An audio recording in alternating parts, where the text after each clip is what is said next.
No niin, tervetuloa edustajiston Yes, welcome to our fourth meeting. Tilda is on holiday, so I'm standing in for her, the vice chair. So yes, let's get started. We'll open the meeting at 5:05. Moving to item 1, opening the meeting, and moving to item 2. So regarding members who are present, qualified, resigned, etc. I give the floor to Ant. Yes, just a moment.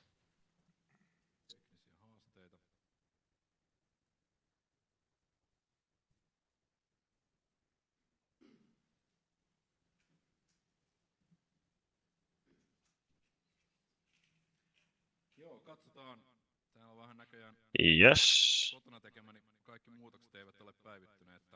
All the changes I've made at home haven't yet been updated to the cloud, but let's move on. So, first, before starting the roll call, let's say that Malinen and Alajoki have graduated from Chem, and also Mustalahti, Havallamme, and Metsola from Conergia have graduated. Mustalahti is a regular member, so Santala will be there instead for the rest of the term.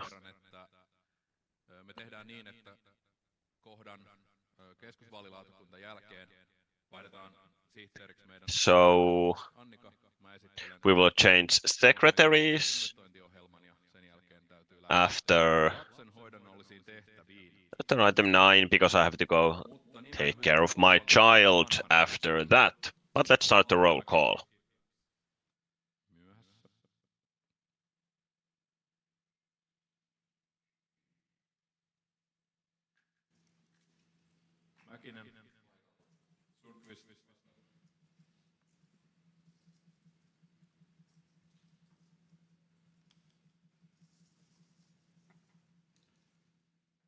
Ei muita ilmeisesti. Jees, Kem, Savola.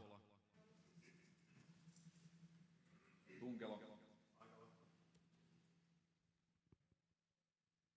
Kosonen. Kiitos. Kylterirengas, Linnikka. Myöhässä varmaan. Vierjoki.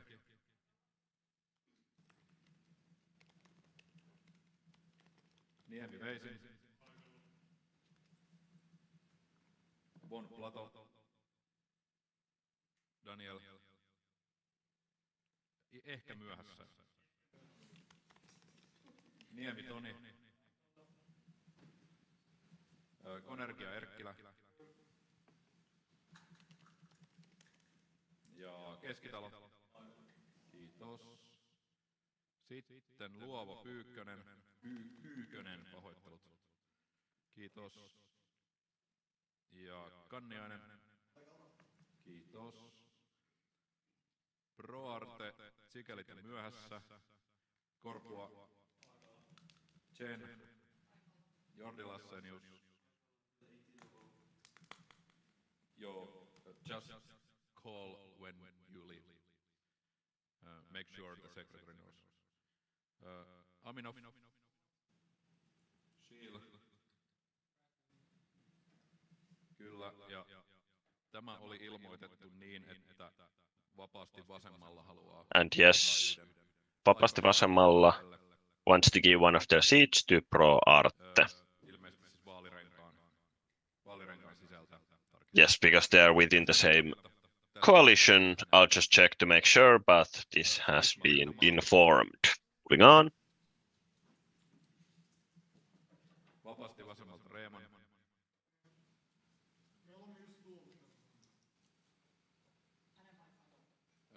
Anteeksi? Ei ole vielä. What? So, not here yet or not coming in? Oh, not coming in. Okay. Erdem. Suvioki. Kiitos. Ja teidän kolmas paikka olikin lahjoitettu eteenpäin. Vihreämpi Aalto Saarenheimo.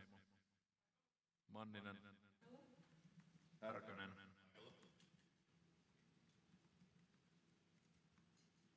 Malvikko. Vandermeer. Määttä. Kiitos. Våga Branders. Jokinen. Kiitos. Oliko joku, jonka nimeä ei sanottu? Thank you. Anyone whose name was not mentioned? Sitten meitä onkin paikalla 29. Yes, 29 present. So yes, we will record these people who are unavailable, disqualified, ineligible, resigned, and present. And deputies who will now have the deputies who have the right to vote. So we have 29 representatives present. Given right to speak and to be present. 2 staff, board members, interpreters. And we also grant the right to speak to Patrick Vilska. Item 2, moving to item 3. Recording the legality and quorum of the meetings according to our regulations. The chair will send the invitation to the meeting, and the invitation must be sent at least 7 days prior to the meeting, which has been done. And we have quorum if we have at least 25 representatives present and the chair or vice chair.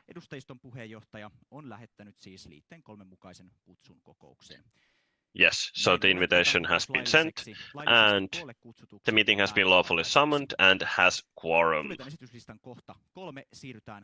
Closing item 3, moving to item 4, election of 2 minutes inspectors and 2 vote counters. Antti, who will be honored with this title?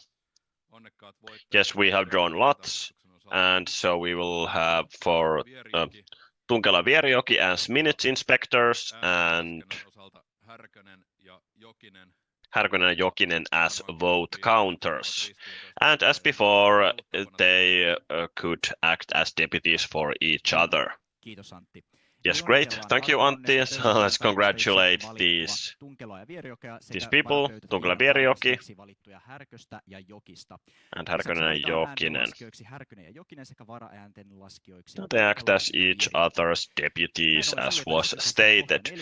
So we can close item 4 and move to item 5, approval of the meeting agenda.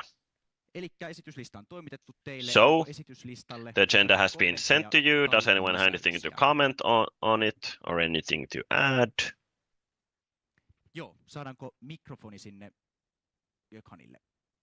Yes, we can get the microphone over there. Thank you.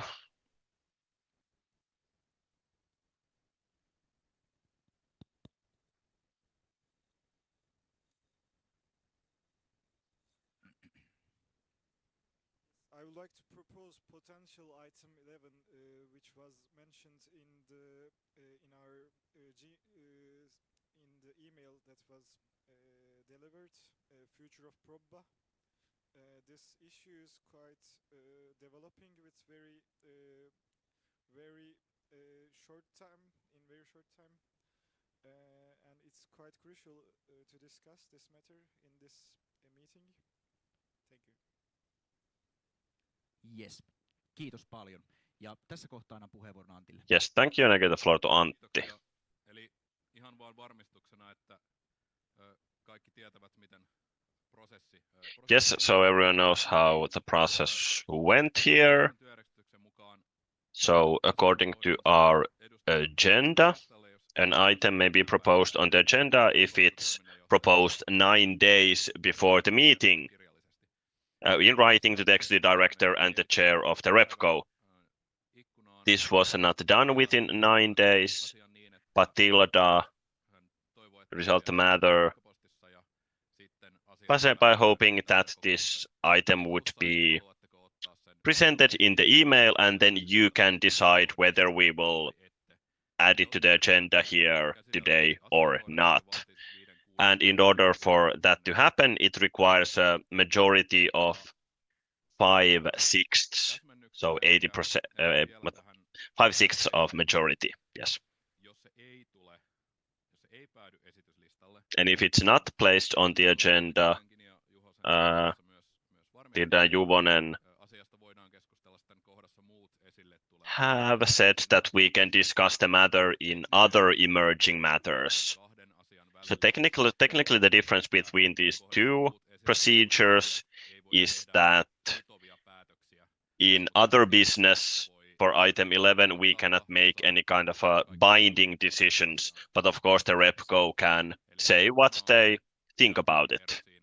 So this is the practical difference, whether it is its own item or a part of item 11, other business. Is this clear? I think you should have received the message for this item to be added on the RepCo mailing list. Or do we need to show it here, or has everyone read it?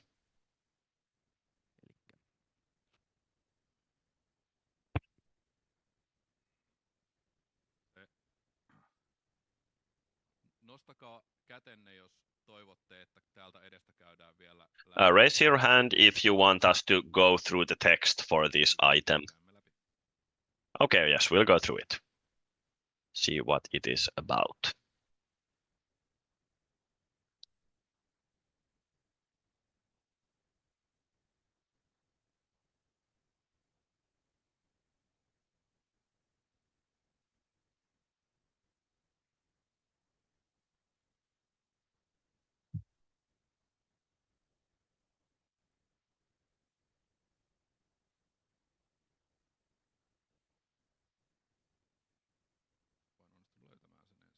Yes, see if I can just find it first.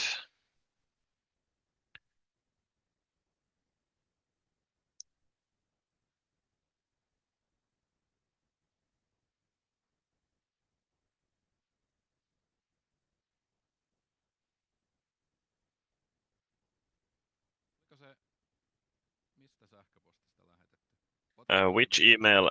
Yes. Which email address did you use?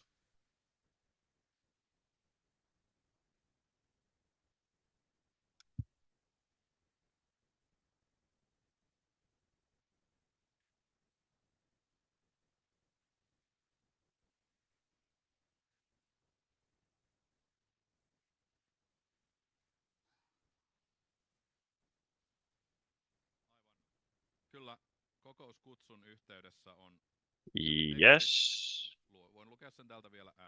The text with the invitation to the meeting. So, possible item 11, the future of Probba. The Mikkeli community has been communicated about potential plans for the future of their program. This development has caused a lot of discussions and emotions, and students are very concerned, and many feel that they have been left out from this decision making. The Mikkeli student community has said that they want to take an active part in this discussion. Probba is the voice of the students in this discussion, and they have voiced concern about the academic structure of the program, cultural identity, and sense of community that they need to be preserved. And they are closely tied to Probba.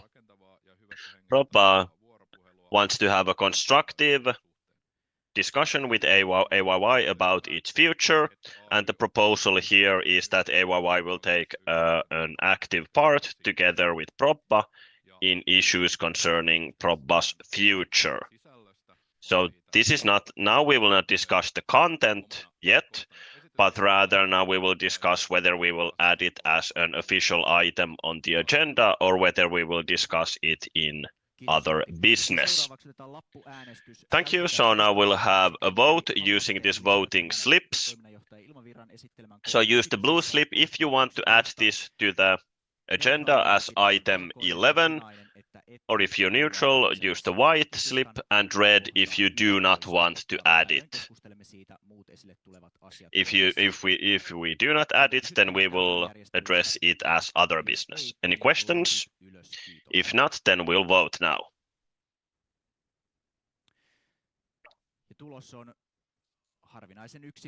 It seems very unanimous, so we will add this as item 11. Great, thank you. Anything else for item 5, approval of the meeting agenda? If not, then we can approve of the meeting agenda with this addition. Closing item 5 and with item 6, announcements. Any announcements to make?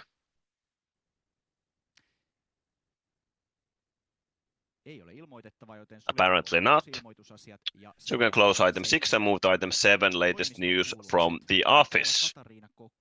So Katarina Kokkonen will present, or actually not. Someone else?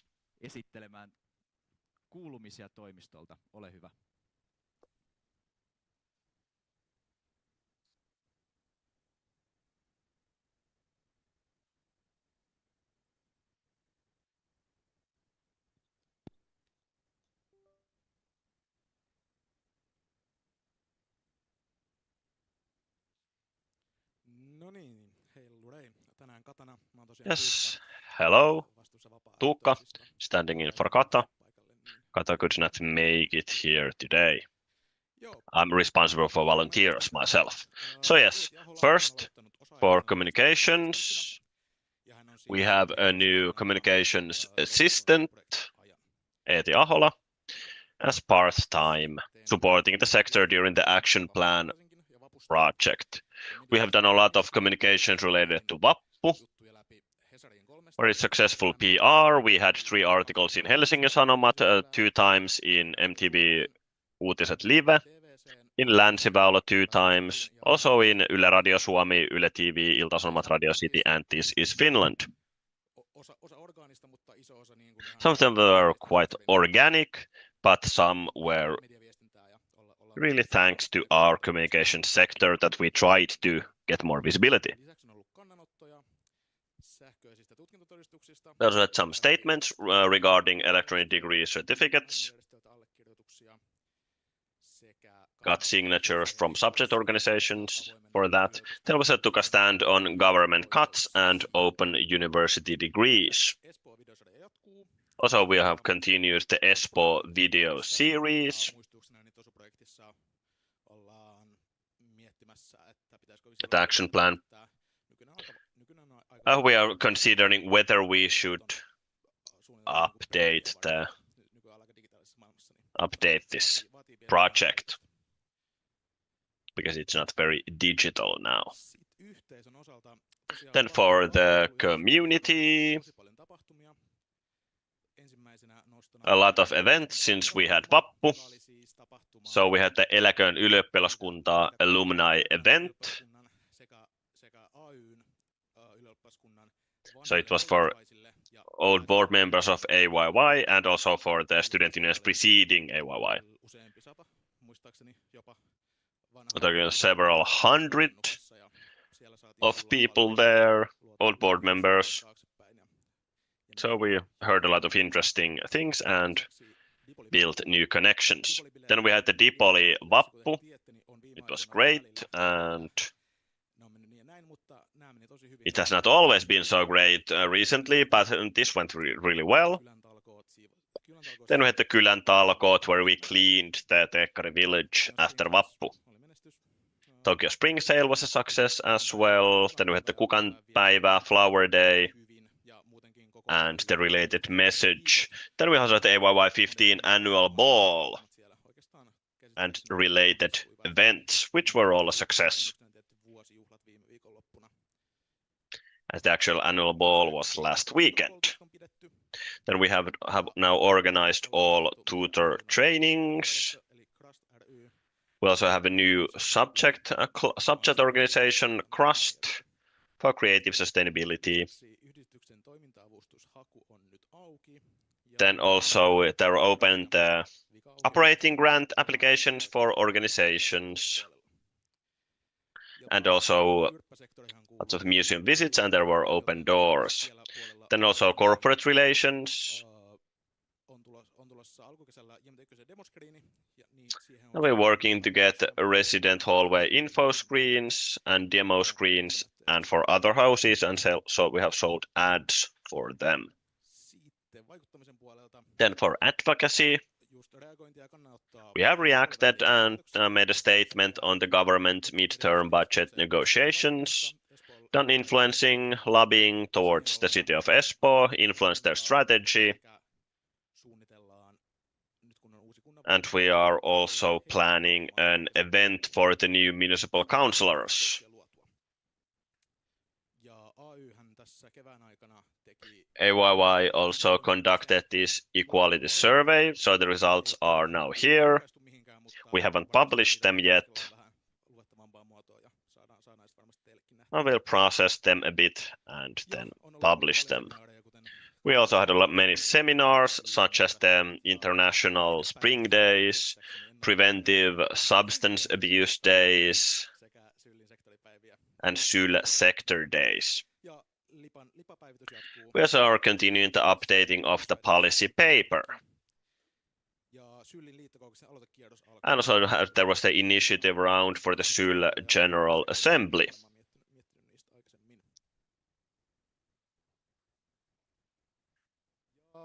Then for the member services, we will add our services at the service office section to our website, so people will actually know what services we provide. And currently only mobile pay is available at the member service desk, but we will switch from Verifone to Zetle. Also the Smökki windows have been cleaned. Done some textile washes to the rental venues, cleaned the Smökki floor, or no, it has been moved to another company, the Smökki floor cleaning. And yes, the service office will be closed on Friday the 30th after Ascension Day. Then for the housing sector,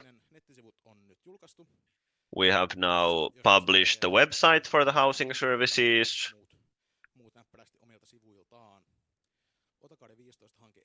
Otakari 15 project is moving forward. We can now erase or take out the first loan batch, and the crane is now rising. Applications for housing have increased slightly, and we expect a big upturn here when students get admitted to the university. Then for the board, well, we have done some representational duties. We were in this Elegon Ylioppilaskunta, hooray for the student union event. Also showed Otaniemi around to Kai Mykkänen, the new mayor or the municipal director. Also had breakfast with Akre. Also organized this Sexmu seminar together with HU. So this meeting of student unions for big student unions in southern and central Finland. Talked about many issues and got to know to the people. Here is also the board's contribution to the Vappu Pixel artwork, as you can see here.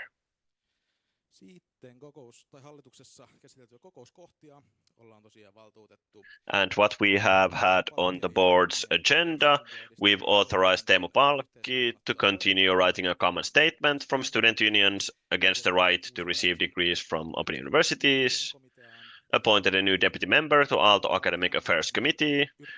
We authorized Laura Rautiainen and Ville Kauha to continue work towards participating in Aalto Talent Expo, accepted the recipient of AYYE scholarships, appointed the representative to the Miesten Tie 2 C&D meeting, approved a statement regarding cuts to university funding, gave subject association status to CRUST, and also made additions to a previous decision about Otakari 15 loans and authorized Kivivirta to take the matter forward.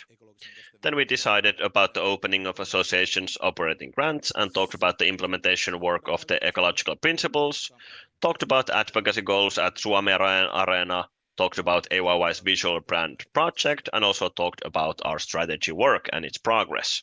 Yes, kiitos. Kysymyksiä? Thank you. Any questions at this point? Kiitos paljon. Thank you. Sieltä vaan kättä pystyyn sitten. Please raise your hand if you have any questions. Näyttää siltä, että oli aika tyhjentävä esitys. Well, it seems it was quite comprehensive, so thank you. Sikäli mikäli kysymyksiä ei So if there are no questions, we can say that the Representative Council takes note of the discussion regarding the Representative Council elections 2025, closing item 8, moving closing item 7, moving to item 8, Representative Council elections. So we will once again hold our REPCO elections in November, and the Central Election Committee appointed by the board has begun preparations for the elections. This year, the Central Election Committee will not organize a separate election kick-off event. Instead, updates on the upcoming REPCO elections will be provided at the REPCO meeting. And here, Annika Ojelma will present this item, and also a member of the Central Election Committee here, Palolo. So, Jule Vihori will also talk a bit. So, please go ahead. Hello, my name is Annika Ojelma, and today I will give a brief introduction with Kiera on what the Representative Council elections are all about. Now, we didn't have a separate kickoff event because the kickoff has mainly been attended by REPCO members, so we decided that we are going to attend the REPCO meeting to give you all the relevant information so that you don't need to schedule a separate event. But me and Kiera, we will be talking to you about the timetable or the timeline of the future elections, and next we will also hear about communication on the election, but at least the dates will be new information, even if the rest of this would be more familiar for you. From the meeting materials, you can also find a more comprehensive presentation. The group chairs that told us that we don't need to look at the detailed presentation, so we have a summary that we are showing you here today. From here, you can start, and Kiera will be presenting in English, but the slides will be in both languages.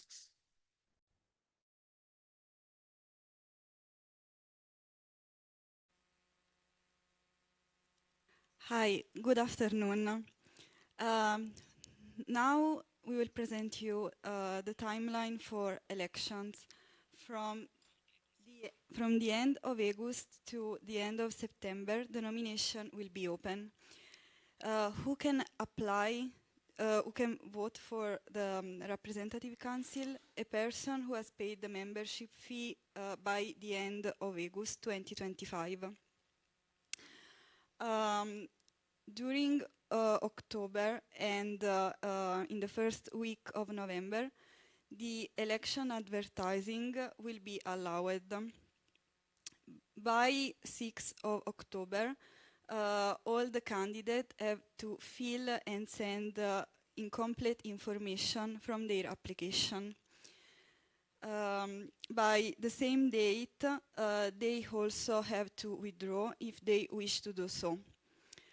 On 8th of October, the Central Election Committee confirms the list of candidates and also the candidates' numbers. On 20th of October, there is the deadline for the correction to the list of candidates. And then, in the first week of November, the voting will open. On 6th of November, we have the counting of votes and the election party. And on 7th of November, we have control calculation and confirmation of results. By 23 of November, the advertising setters must collect their ads. Now we will talk about who is preparing the elections and who to contact and how in case you have questions or you need support. The elections are prepared by AYYE Central Election Committee, of which I'm part, and it consists of volunteers, and also we have the support of AYYE staff and the board.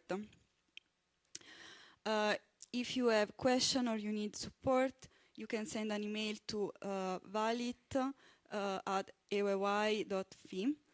or you can message directly the election project worker, Touko Heikkinen, at the displayed Telegram contact.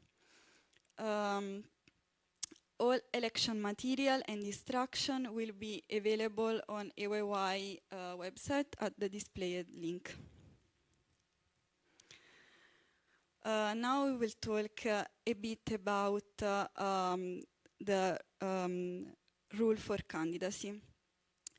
Candidates belong to electoral alliance or they can stand as independent candidate. However, in practice, it's very difficult to be elected as an independent candidate because proportional representation is used.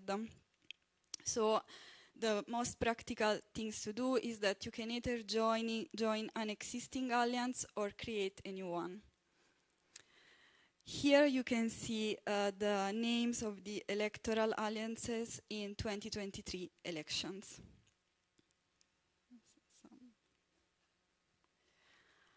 How to recruit candidates? It's important to start recruiting candidates for your electoral alliance well in advance. You can stand as a candidate, so you can apply as a candidate from the end of August to the end of September 2025. The candidates fill a Microsoft Forms or a paper registration form and submit it by the end of September. Also, electoral alliances submit a paper electoral alliance agreement containing the details of all candidates. And in addition, electoral alliance submit a possible election coalition agreement.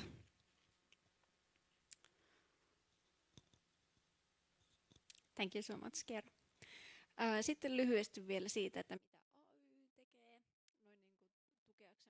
Then in brief, what is AYYE doing to support the candidates, and then we will hear more about the communication. So just like we already heard, the Central Election Committee are the people who prepare the election. So me and Touko are the people working there, as well as Teemu. So we are doing the groundwork, and the Central Election Committee will make the most important key decisions. Here you can see the staff. You know probably many of these names. We have Sampo Sainio, Kiera Palilo, Beeti Kahilainen, Aku Staff, Eero Virma-Vita Veneri Suomalainen, and Leo Immonen. And we started the preparation work already in March. So we set the regulation and we monitor the compliance. Next Tuesday, we will have the next meeting where we will decide on the sanctions. For example, if anybody violates the regulations. And we also instruct and solve in problematic situations. So if there's any questions or expectations related to the elections, you can always bring them up for the Central Election Committee. Then as for support, we give general communication and advice to independents and also alliances. From valit@ayyi.fi, you can find us.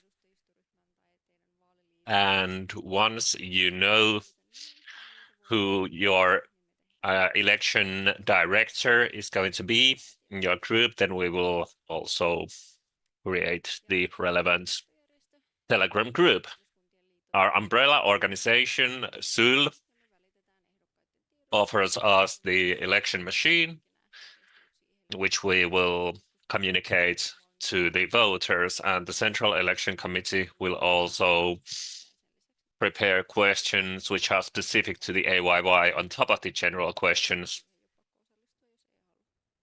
And of course, this is all voluntary for the candidates.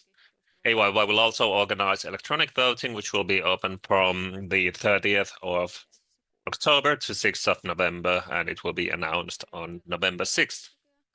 We also offer financial support for all electoral alliances, 100 euros per alliance, and the only restrictions are that their alliances need to adhere to the sustainability principles, for example, to have vegan food.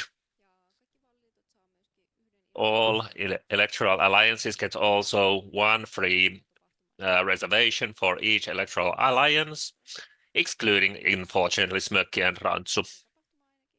We will also organize a few events, a streamed election panel and election party together, probably with KY, insofar as we can fit the schedules together.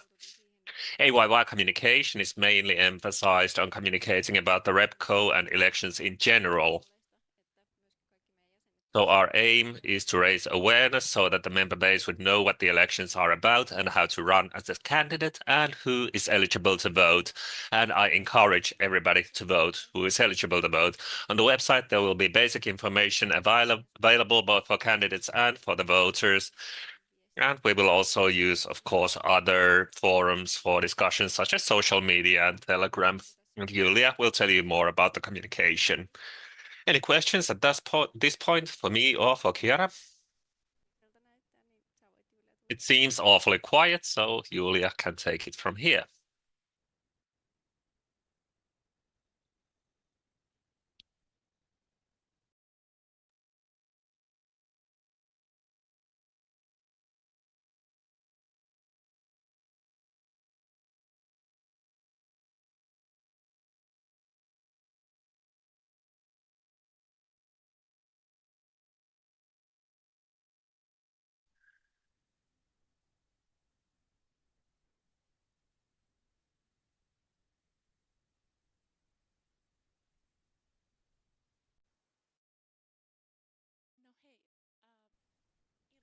Hello.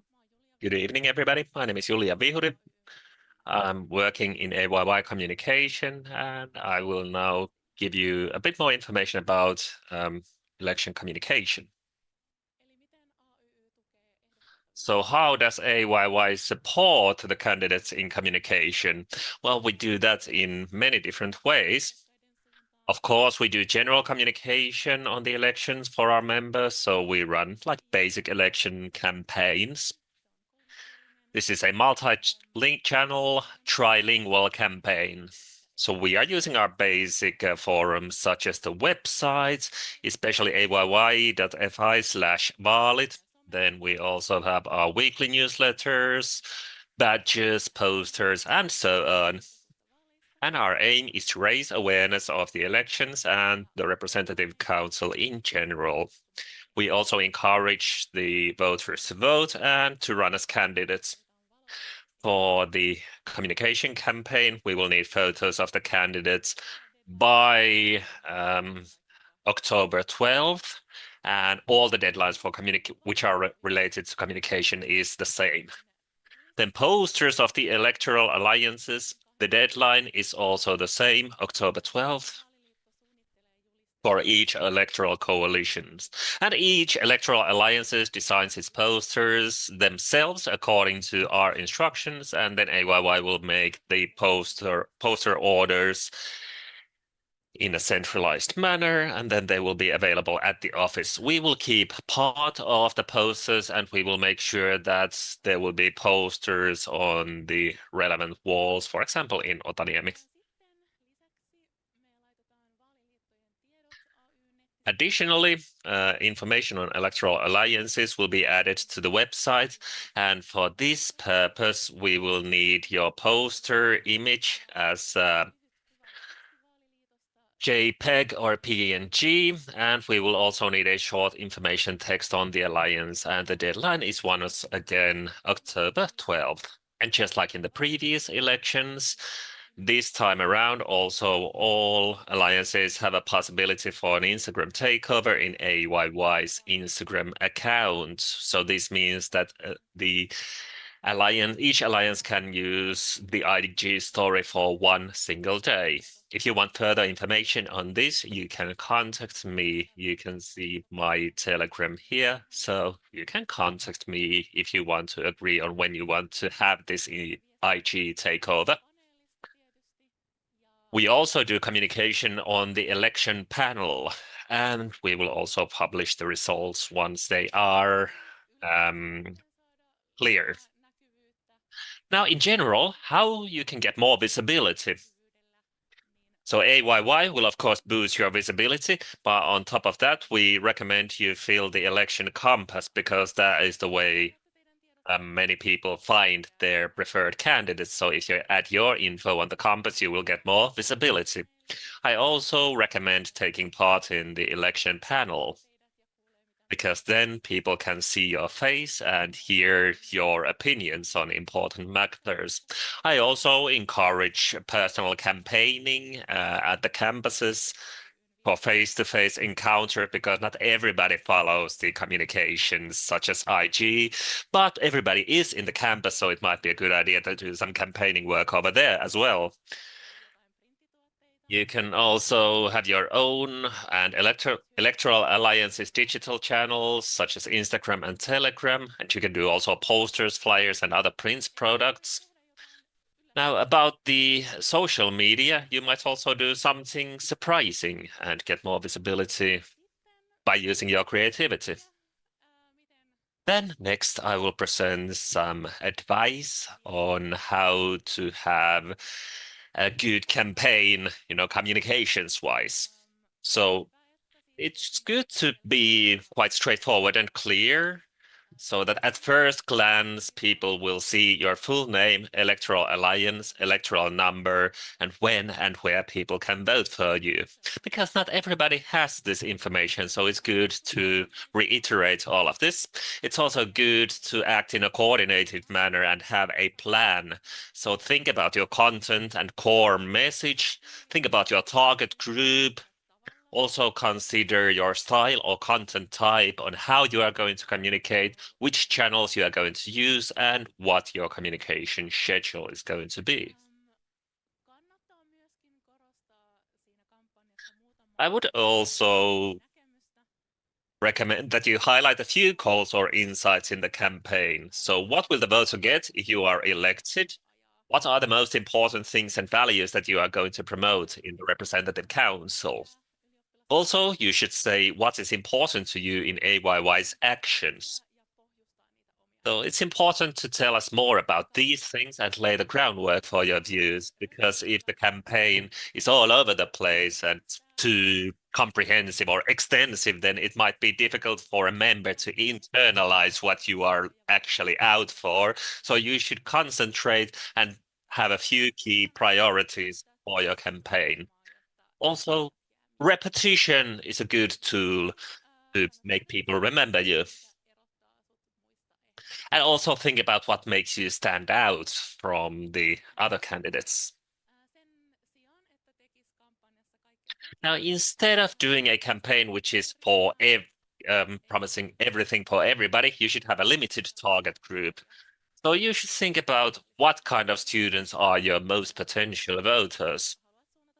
Also think about who you especially want to target in your campaign, and then select your channels, content type, tone of voice, and so on according to the previous points. A good campaign is something that people remember. It's clear, repetitive, perhaps also visually somehow distinctive or emotional. It can be also sharp, funny, or surprising. So that was my small brief and advice. So does anybody have any questions or anything else that you want to point out? Oh, we seem to have the first question here. Please wait for the microphone.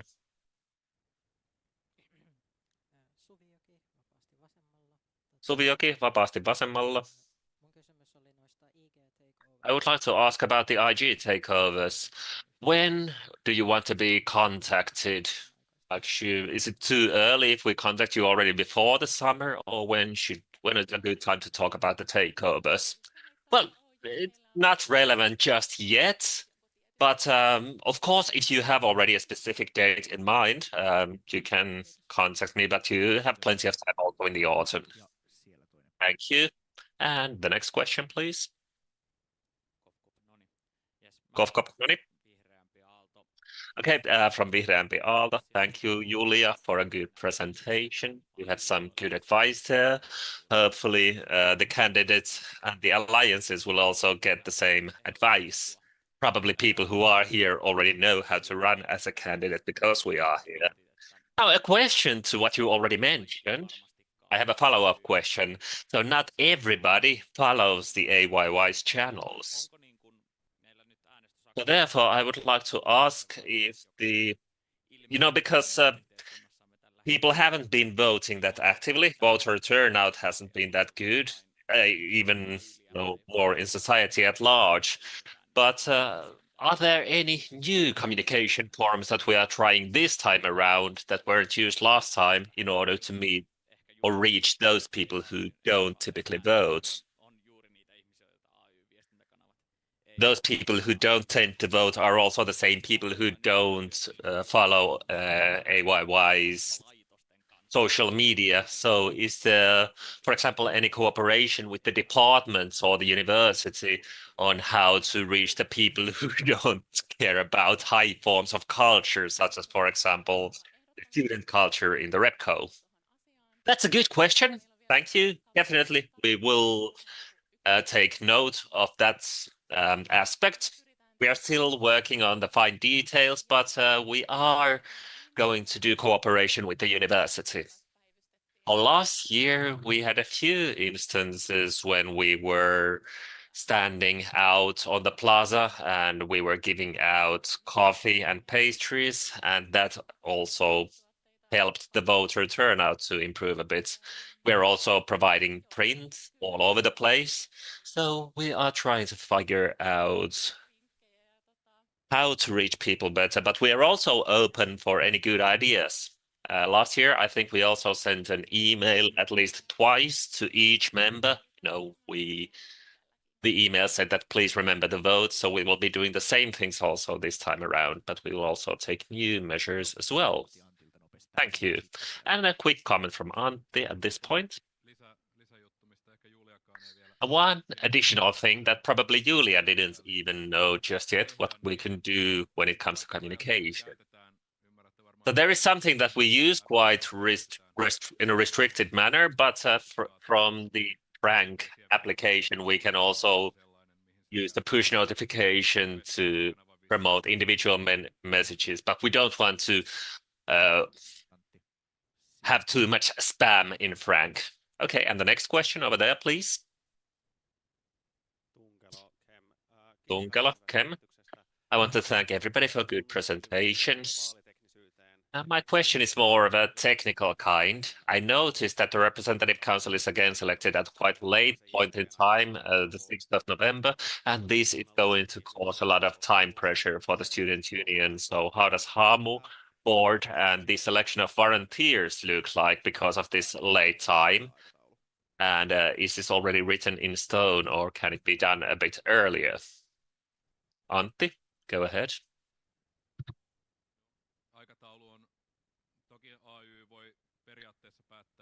Well, in principle, AYY can of course decide when we want to have our elections.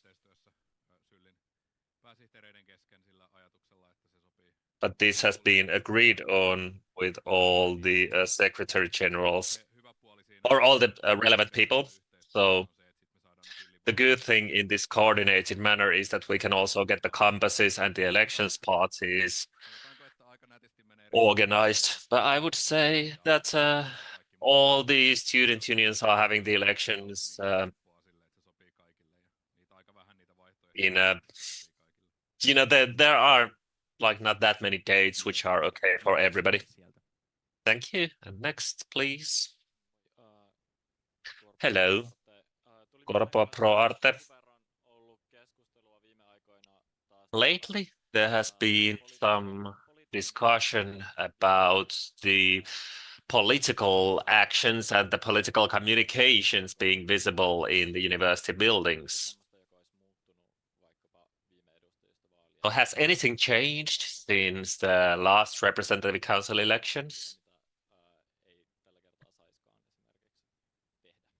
Is there, for example, anything that we are not allowed to do this time? Well, I'm not 100% sure, but at least outdoors you can campaign just like you've done in the past. But if somebody knows about the indoors facilities, perhaps you can fill in. Antti, please. We don't know that the policies would have changed. And I think that the guidelines have been quite strict so far. I think it's good if we can talk with the university about perhaps even having more laxed guidelines, but so far I haven't heard about any significant changes to the previous guidelines. Thank you, Antti. Any other question for item 8?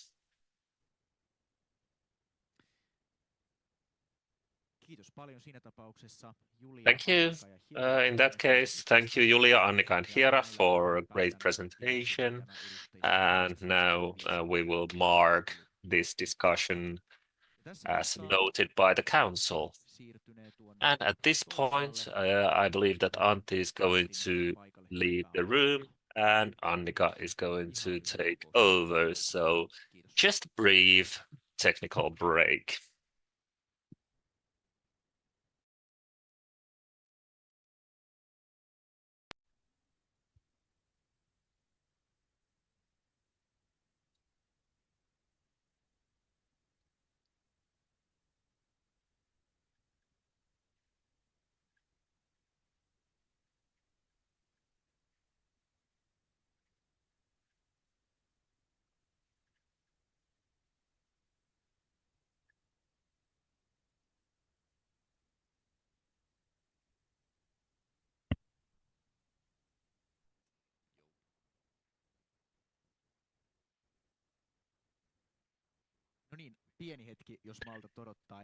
Yes, just a moment.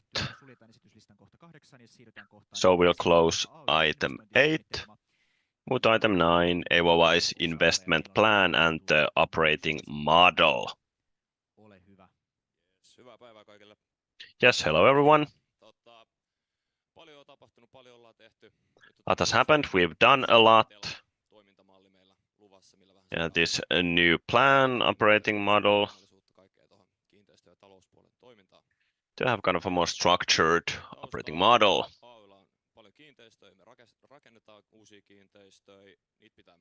So we have a lot of properties. They need to be maintained and repaired regularly, so we need to have an investment plan that takes into account all these buildings to a sufficient extent and all the available resources, especially when it comes to funding and human resources. So for this investment plan, we also have a tool for prioritizing projects and monitoring the different stages of the projects, because it's now not as good as it could be.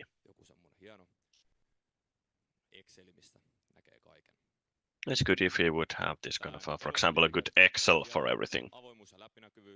So the pros of this systematic way of working, it's that it's more open and transparent, better flow of information between boards and the repco.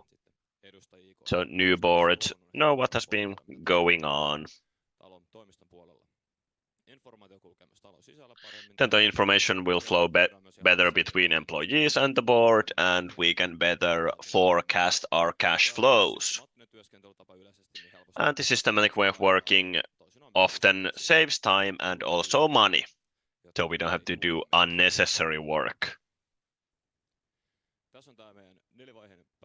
Here we have our 4-stage decision-making process.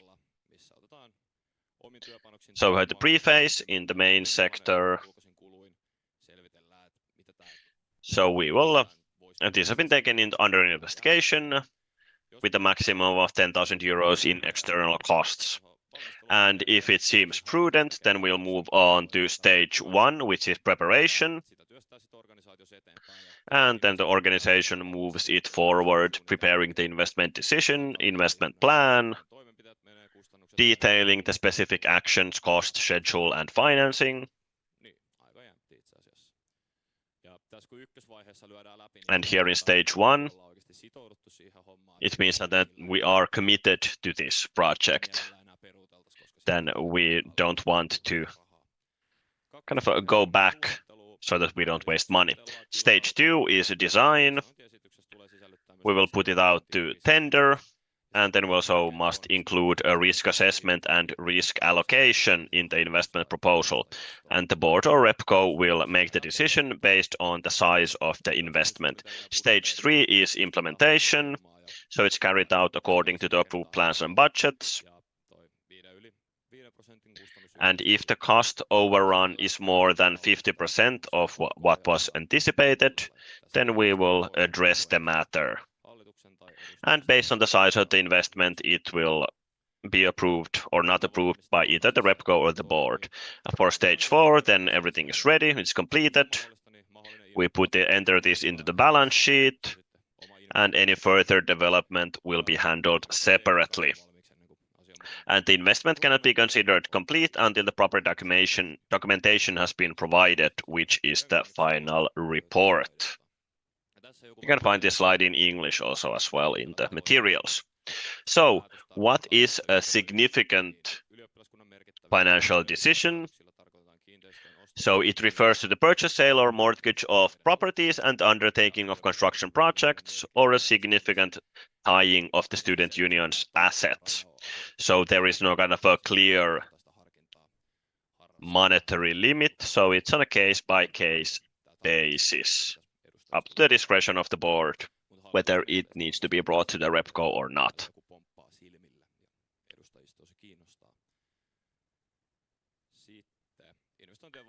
Then looking at the review of the investment stages. So we'll review the planned schedules. So we know what's going on in the student union. Then when planning the investments, the financing of the investment must also be taken into account carefully. We can either use our own cash reserves accumulated from rental income. Then we can also make use of government interest subsidized loans. But that's not an option pretty much at this point. Also, private financing can be used, but this really needs to be considered, especially in projects where restrictions have ended. And then in facility project-related organizational activities, the financing options include financing from investment assets or private financing, meaning bank loans. Then we also harmonize the investment planning, so a standardized presentation format and templates for the calculation will be created to make it clear and that numbers can be compared. So in this phase 1, the necessary technical aspects include space arrangements and evaluation of the technical implementation. And in phase 2, the finalized implementation plans must be in place. And also the planning for potential bridge financing comes into picture in phase 2. And also the plans must include potential impacts on housing and rental activities and organizational operations and any potential need for temporary facilities. And also the phase 2 must include a risk assessment and evaluation of risk-related cost contingencies. And here we can see the model for the investment. So we can see a screenshot of the Excel that we use. So here the project's cost schedule. For housing operations, this means new investments, major renovations, divestments, and also facelifts, those are kind of a housing comfort upgrades. For organizational activities, this means the renovations of facilities like Smökki or Rantsu. And here we can see an example of what it will look like. It's still a work in progress. So it will change. And this is actually the last slide, so now is the time for questions.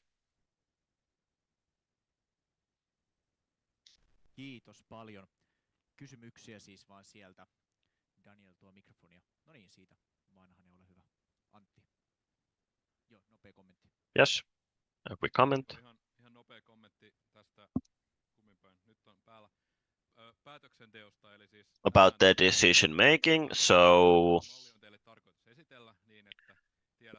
we are presenting this model to you so that you know what we're working on at the office. And the goal is that we will have a version in autumn where we will have the preliminary discussion and decision as a version with actually the right numbers here. So you will have an understanding what our 8-year plan is. And it's a significant document, so it must be approved by the RepCo, because it will guide our operations in the future.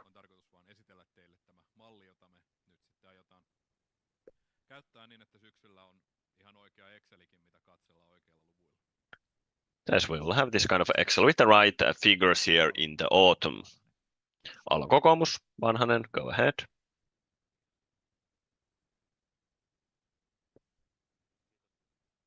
Thank you.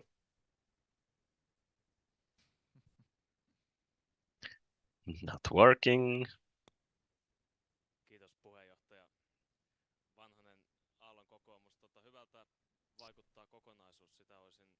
This looks good, but I want to ask, with this reform, what has this model been like before? What has been the basis for these decisions previously? Assume that it has been somewhat systematic. So what are the biggest changes here?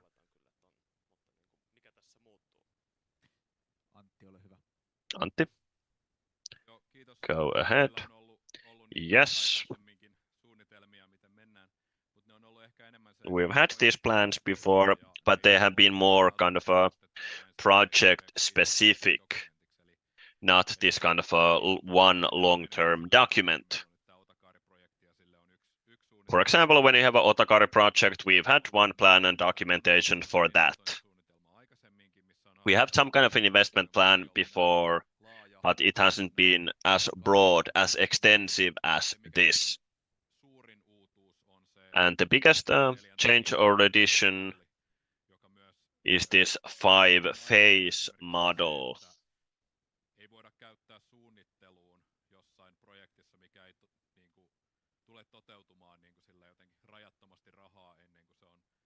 So that avoid kind of situations where we use kind of an infinite amount of money for a project. So this kind of prevents that by having these different stages. So we can kind of rein in ourselves at the office so that we will certainly have the RepCo's approval. Thank you, and Tunkelo Kem. I have a couple of questions. First, about the Excel, or there's no need this table about the stages. So it talks about the main sector. What does it mean actually? Or management team in the English slide actually. Yes, this was previously management team, johtoryhmä, also in Finnish. So the operative management, people at the office and the board.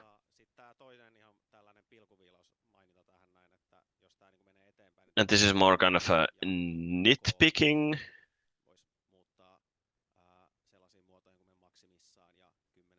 It's they use this kind of abbreviations here in Finnish, max 10k euros. So it could be changed to, as it is here in the English version, maximum 10,000. Writing it open here. And there was this about what is a significant financial decision. Could we define it someplace so that we don't always have to kind of go on a case-by-case basis that whether 250,000 euros is significant enough. So maybe we could enter these kind of actual figures somewhere. What it means, the significant financial decision.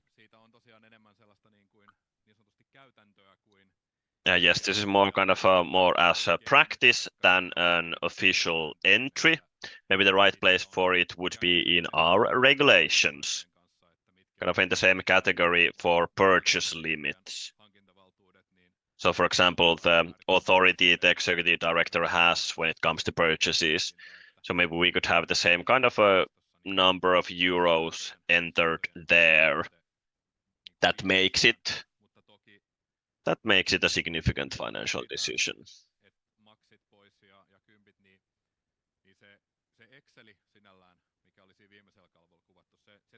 The Excel spreadsheet we had, that will be, yes, it will be an Excel, but we still need to decide how official the document, the background document will be with these different steps. We're not yet sure what that document will be like.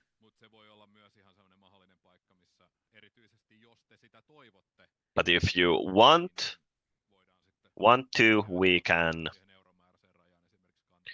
maybe think about should we have this euro amount also in that table when it comes to the 5 phases.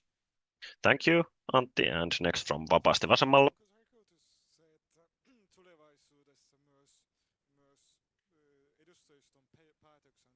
Maybe in the future, in the council decision making, that kind of these relevant items that they would help in the decision making of the RepCo.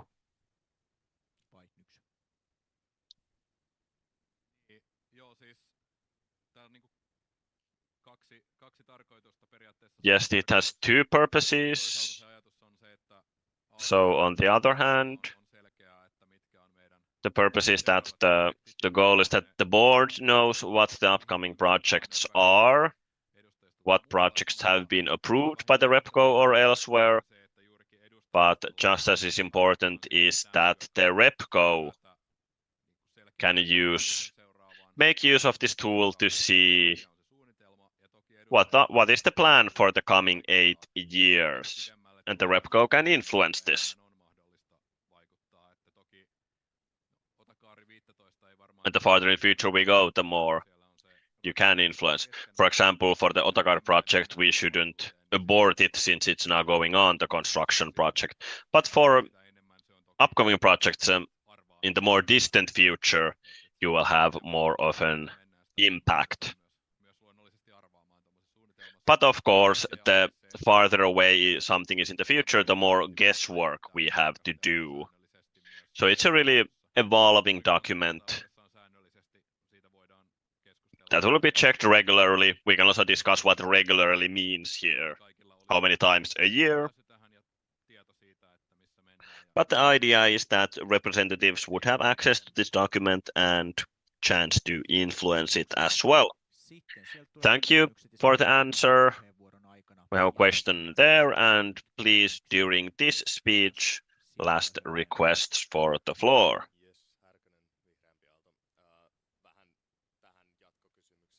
Yes, a follow-up question. This is a good tool, but who can access it? Is it just a board or board and RepCo, or is it completely public? How will it work actually? I don't think we have yet defined it. I think it would be very good if it would be always available to the RepCo. I don't see that as any kind of a threat, but we haven't yet discussed it really.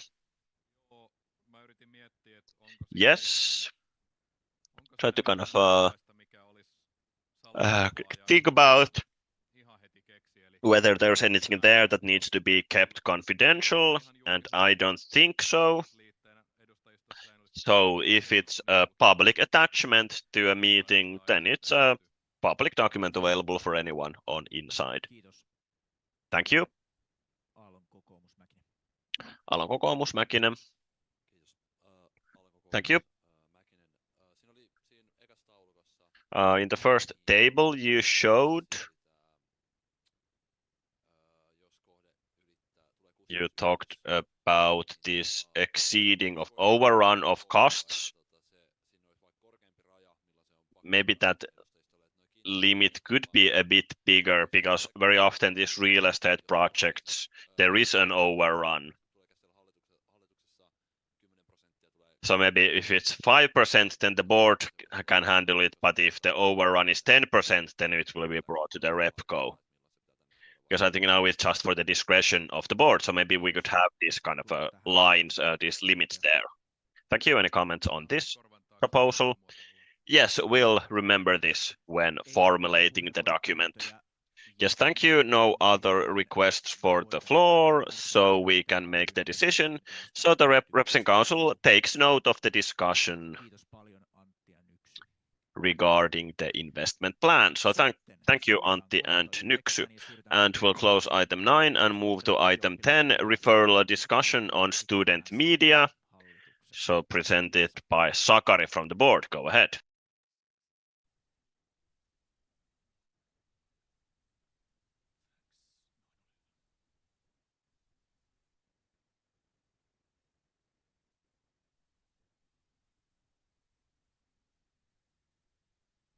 Thank you, Chairperson. Hello, everybody. I'm Sakari Ropponen, the current chair of the board. Can I get a clicker? Thank you. This year, in the 15 years of AYYE, there's been a lot of discussion about what the future holds for AYYE, and in that vein, I and the board wanted to bring this up for discussion. The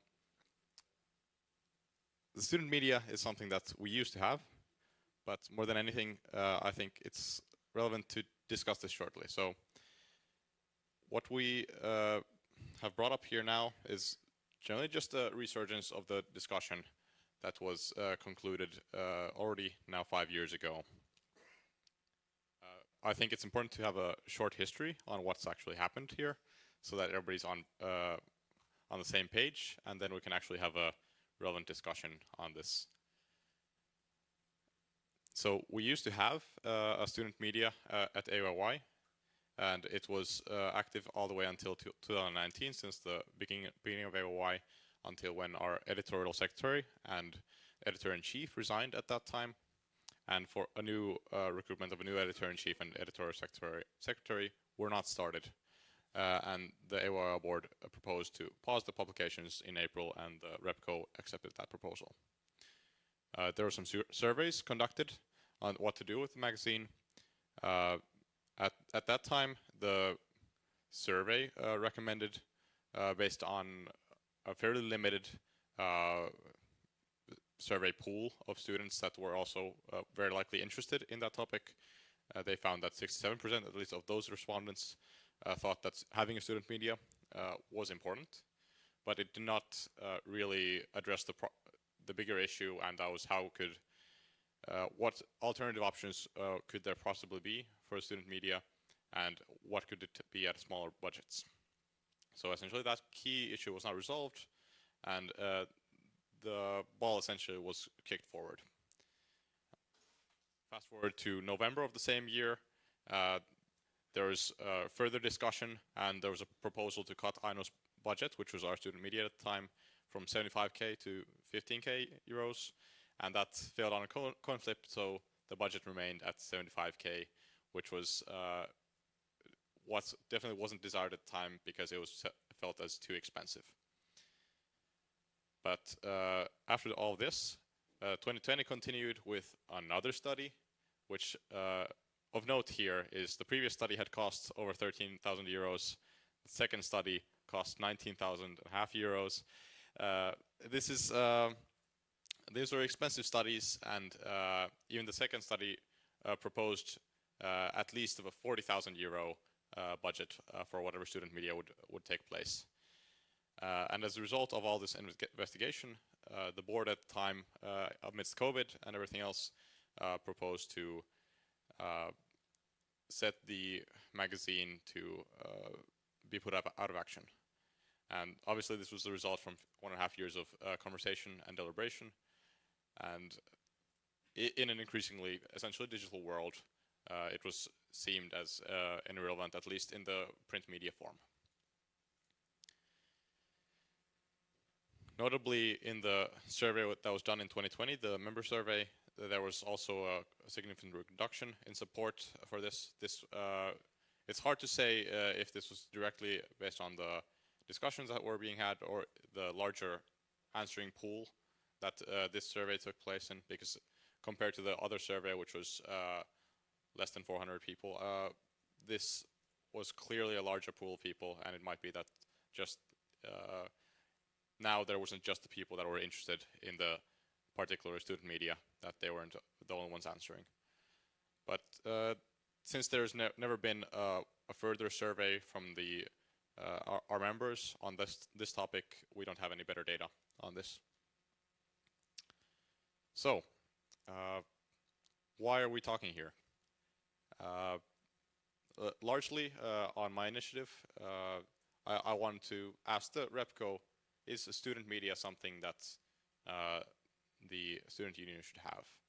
And essentially there's options of us putting a little bit more time into this, just asking other student medias across Finland and looking into viability of different price points and what they could entail. Use a little bit of time or to actually do proper surveys again and look into options in a more collective way and try to actually deep dive into what the history was and what the failings were. And obviously the third option is that we realize that we don't want a student media and we shouldn't use money on that.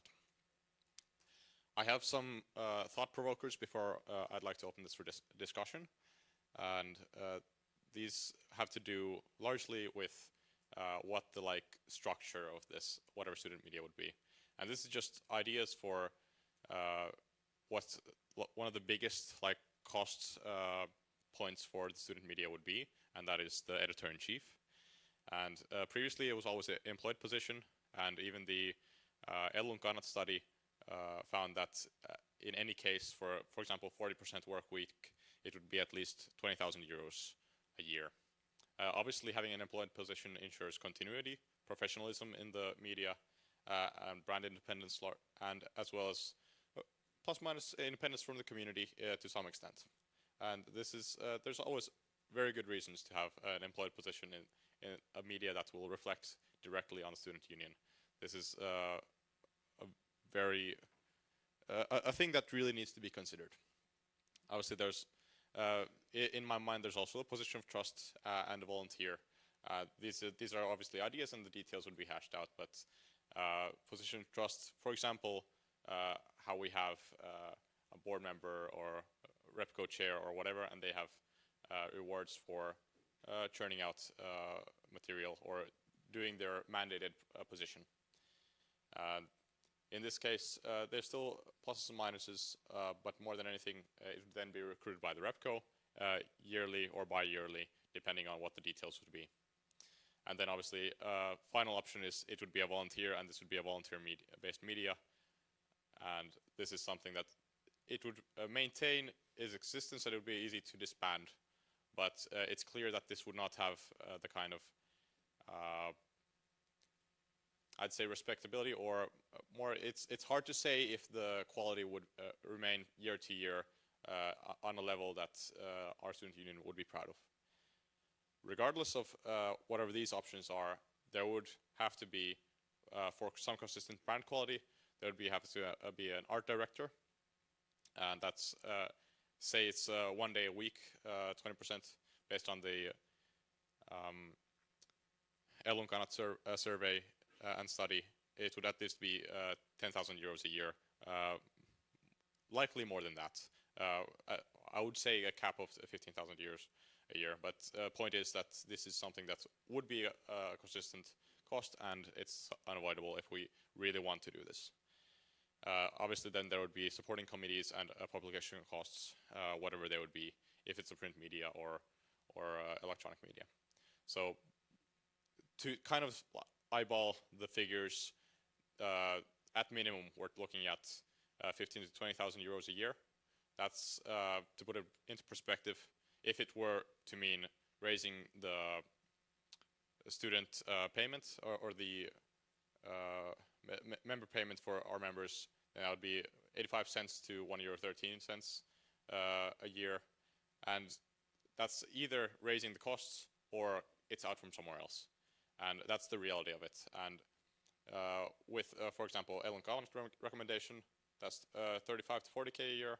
And with the old size, continue with 75K euros a year, it would be notably larger.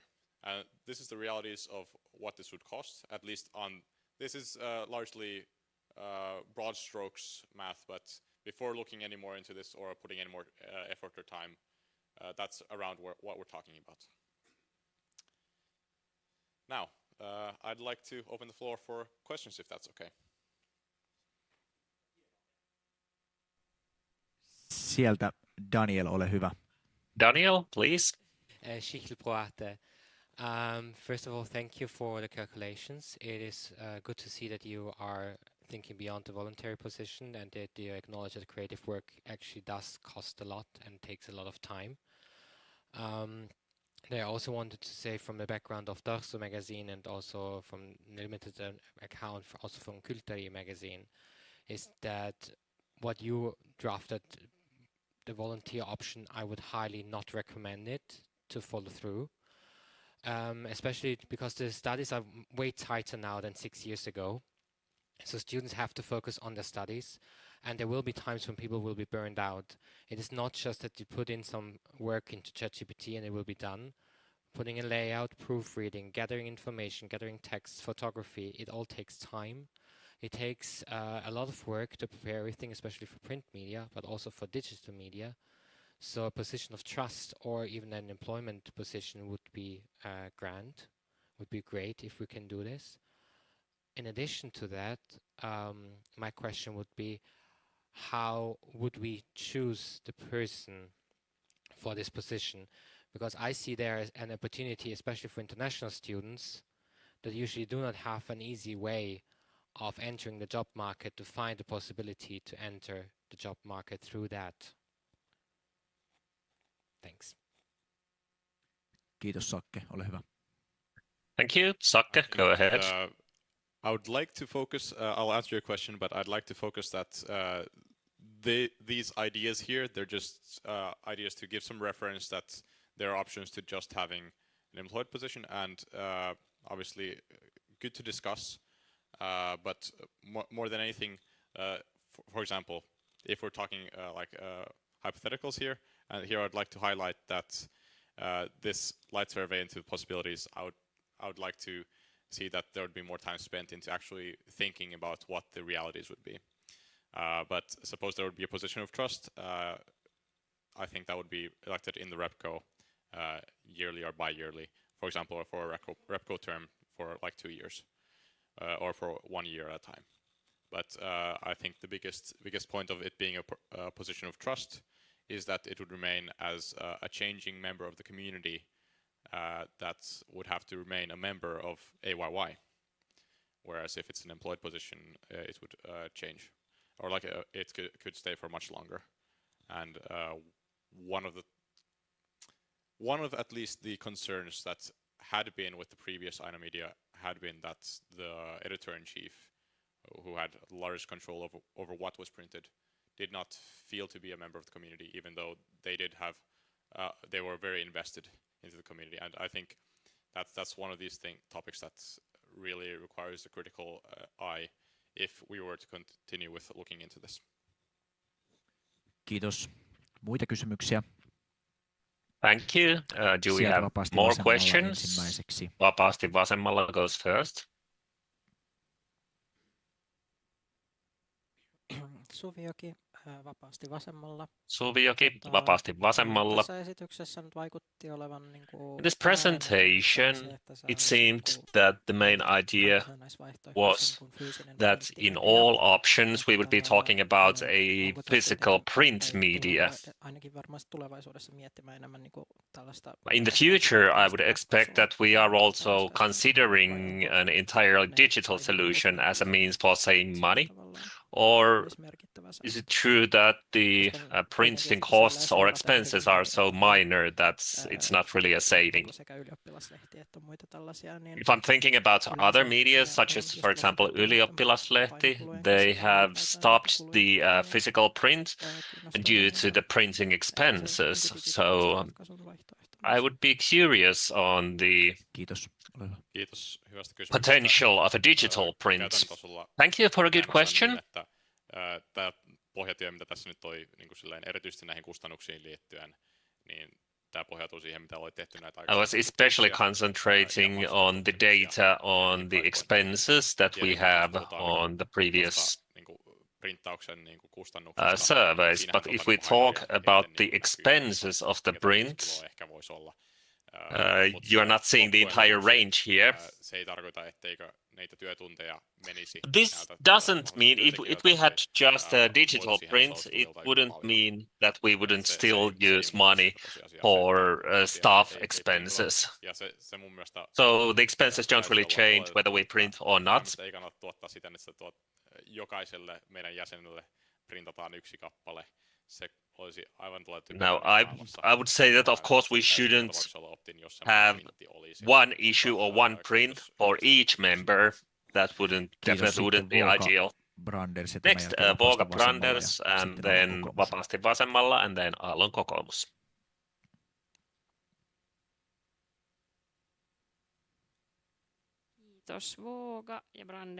Thank you, Voga Branders. This is more of a comment than a question.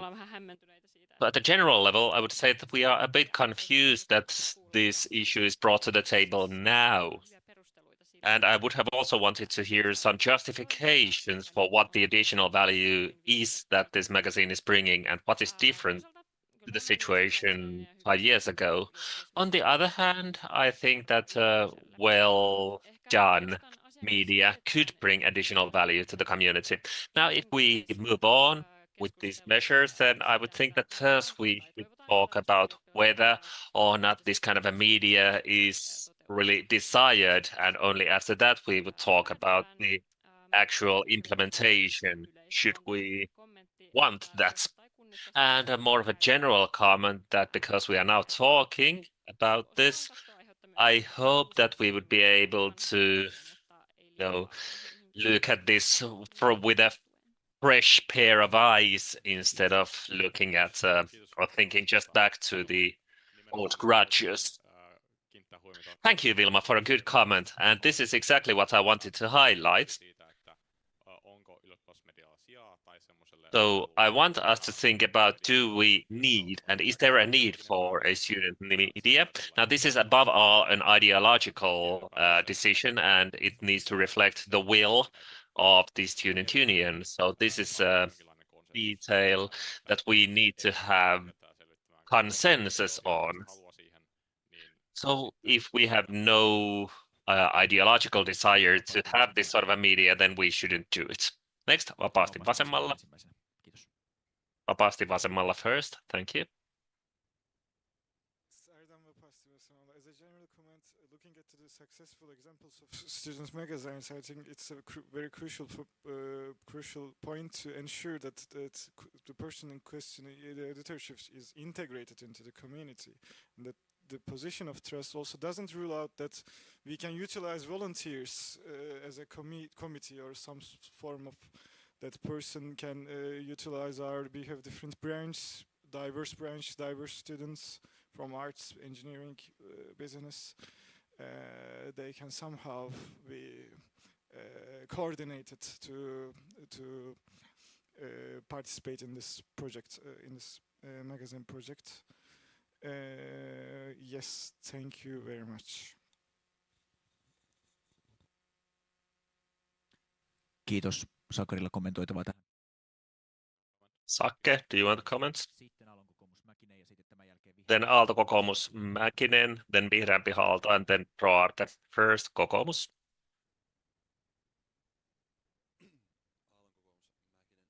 Aallon Kokoomus Mäkinen. Thank you. I was going through the material, and we've done a lot of surveys and inquiries. We've done both internal and external surveys, and I agree with the previous comments. Now, what is the reason that this has been brought up now? I was looking through the old surveys, and there are a few things that I would have wanted to highlight here. You said that 67% of the respondents. Now let's go a few slides back, please. Here. How necessary do you think that this is? But the next page of the survey said that 65% of the respondents felt that it didn't bring any additional value back then, which was quite unfortunate.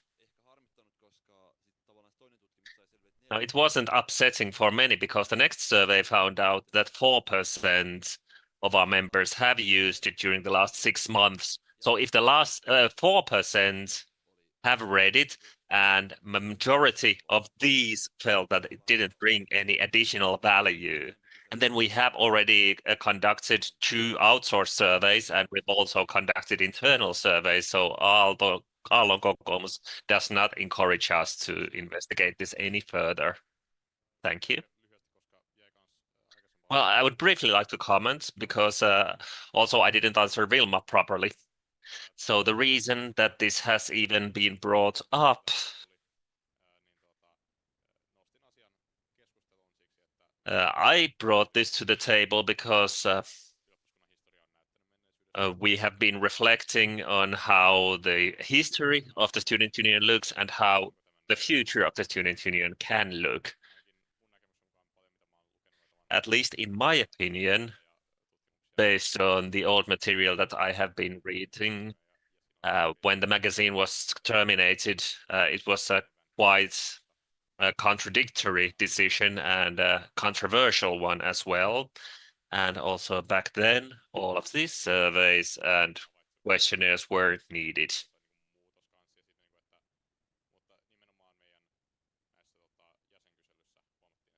In our member surveys, we noticed that there is not high demand for this. So it can be heavily questioned whether or not this is needed. But there is also an ideological question that does it have value in itself, even though it's not something that everybody wants. Next, Vihreämpi Aalto. Thank you. Määttä from Vihreämpi Aalto. I want to thank the board and Sakke for raising this issue. In my opinion, even if back in the history, in the ancient days, we've had the resources to hire consultants and give out money in abundance, it doesn't mean that we shouldn't be able to talk about it now as well. I think we all also do agree that we are not in such a good situation as before, that if we have some question, we want to hire consultants for 30,000 euros to figure out an answer to individual question.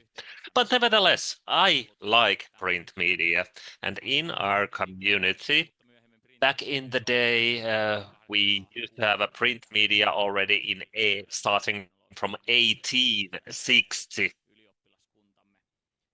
So the oldest print is older or dates further back in history than our student union. It was a weekly 4-page magazine that was in the 1800s. So there is a long tradition here. Now, for a few years, the Ainolehti hasn't been coming out, and I have been sensing a longing in our community. One way where this is manifesting is now in Sillis, this vinyl magazine was published. AYYE hasn't paid a single cent, but still it was published by the community to the community, and Antelmi Aalto deserves a thank you for this print. I think this shows that there is some kind of demand for this print from the community to the community, and for that reason I think it's good that we at least talk about this. And it would be important that we would be able to maintain the spirit of from the community to the community. Now, I'm not seeing any like high demand for high journalistic integrity. So we don't want to aim at providing the best possible student life. But if our community requires or longs for this sort of a media that has shared concerns, so I don't know, it can be informative, it can be a humoristic media, it can be something that provokes discussion, or it can be all of this, or whatever, varying themes from year to year. But it would be something that would show what our community wants to do and what our community wants to read. But personally, I feel that definitely the best place for this would be under the section AYYE as a volunteer. And that is a body which runs the Aalto culture. And out of these three options, I would second the option number 4, which would be a light survey to the AYYE chairpersons. Hopefully, they would need less than 3 working days, but you never know.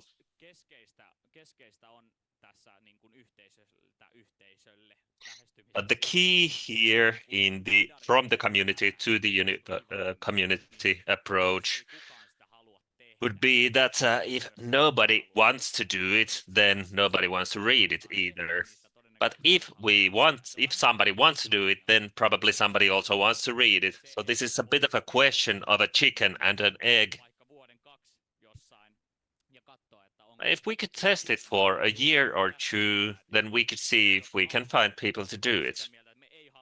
But for example, if AYYE feels that this is something that we don't want to do, then we can drop the entire project. But if AYYE feels that they are enthusiastic about it and they want to take this endeavor, then the community could also understand that doing things together is fun, and that can also be seen in the end results or in the final product. So then it would be also something like more liberal or more free, so that it wouldn't be dictated by AYYE, that it has to look a specific way, but rather it could be something of a free media that can flourish more naturally. And I still want to highlight that if it would be run by volunteers, then it could be much more of high quality than the Aino magazine. And it would only be the fracture or a fraction of the budget. So I don't agree that it would definitely require an AD and a worker, even if the consultants say so. I think that our community is full of talented people who have the enthusiasm to work. And even if it wouldn't look professional, I think that it still can be something that can bring additional value to AYYE. It doesn't need to adhere to all of our brand promises if it's not advocacy, but rather like internal sharing inside the community. So it doesn't need to follow, in that case, all the brand guidelines, but it can just look like the people who make it. And as for what Daniel mentioned, of course, studies are very time consuming and we cannot put everything on the shoulders of the volunteers. But I think that volunteers are an important part of our training. And even though the company doesn't understand it, we shouldn't restrict ourselves, even if the company doesn't understand what we are doing. But we should give our member base also the opportunity to do volunteer work and such volunteer work that they want to do and such volunteer work which is needed by the community. Okay, thank you. Next, I would like you to speak more concisely so that we can save time. Next Monday, please. I think something that I would like to raise up, and that has been already mentioned in this regard, is like the value that it brings to our community. But because also, for example, there's already a magazine in the business side, there's already kind of magazine in also art side. So how, let's say, it brings together the whole community. I want to kind of more ask a question regarding the options that were presented here. Maybe my criticism is that there's already been kind of a survey conducted about this matter, and I feel like AYY's favorite research method is survey. So I would hope that we could maybe explore, let's say, in my point of view, option 2, but what does it mean in practice? Whose resources are we taking? How do we make sure that we take into account different groups of people in our community for this idea to move forward? Thank you, Matti Sakari. Ole hyvä. To preface, sorry for the option 1 survey into the viability. This does not mean like necessarily that we'll be asking the whole like AYY's like membership, but rather somebody is surveying into this, as in like spending some work time into looking into this and like collating some numbers and looking into and spending some time brainstorming what are good ideas and then maybe presenting them. Kiitos. Sitten Kylteri-Rengas, ole hyvä. Ja sen jälkeen Next Kem. Kylteri-Rengas and then Kem.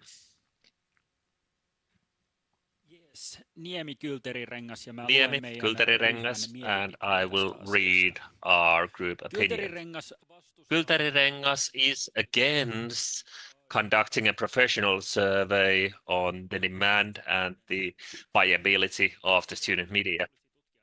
This concept shouldn't be further investigated, or if it will be investigated, it should be investigated according to existing limited resources with an input of 3 working days. If we decide to advance with establishing a media, then the editor of chief role should be either volunteer or at best a position of trust. Kylteri-Rengas is opposing all the additions of work time and new recruitments that the student media could cause either directly or indirectly. The general feedback from Kylteri-Rengas members shows that AYY's student media is broadly considered insignificant or unmeaningful. Some support is given to the idea of volunteer-based media, but it should have a limited budget or it should be self-funding with advertisements. It would be sustainable and cost-efficient. Next, Kent Tunkela. Tunkela, Kem. In my opinion, the student media would be nice, but it could be challenging because the current discussion platforms are, for example, Yodel, but I think that it needs to be done with the help of an employee, and this brings us to the fact that people can do also better things. So I hope that the student union would concentrate on other services, so I don't recommend this. Rather, I feel that we shouldn't have any further consultation, so I agree with option number 3. This is also supported by the member survey. And why do we need to have a worker? Well, it would be too costly. If we would have a position of trust or a volunteer, I can tell you that I have already been involved with volunteers in AYY, and I know that new things are difficult to implement, and it would also take time from the producers who are already very busy, especially when we are talking about a special year. And it would also bring more work to communication workers if a new employee wouldn't be hired. So therefore, I definitely feel that we shouldn't look into this anymore. Thank you. Then before Daniel, let's take Luova from here.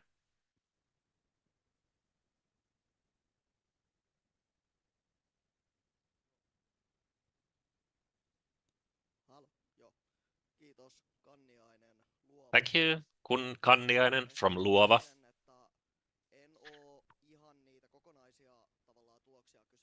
Now, I haven't seen the entire results of the surveys, but the way that this question was worded, that is student media important, is in the end not that descriptive about whether or not Aino was what the community wants. Back in the day, when I was reading the physical print of the Aino magazine, my first question in my mind was, who is this for? So when we are conducting a survey on whether or not there should be a student media, we should also bear in mind what the student media looks like. A small category of guild magazines is already a broad sample on different approaches to what the concept of a student media could look like. Then these three options on how to run it. Each of these options could give very different outcomes. If we have a hired worker,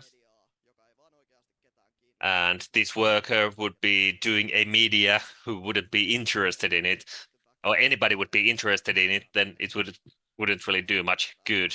And if we have recruited people who do something that nobody's interested in, then it does no good. So if we are doing further investigations, then first we will need to find out what kind of a student media people want, not just a general question of should there be or shouldn't there, but rather what kind of there should be. Thank you.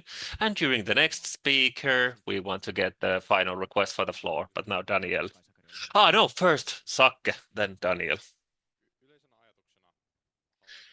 As a general idea or as a general thought, I would like to state the following. Now, whichever option we end up with, the format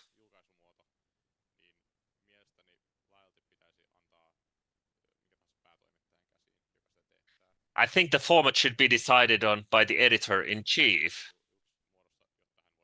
So the editor-in-chief should be able to decide on the format so that they can feel that it's also meaningful what they are doing.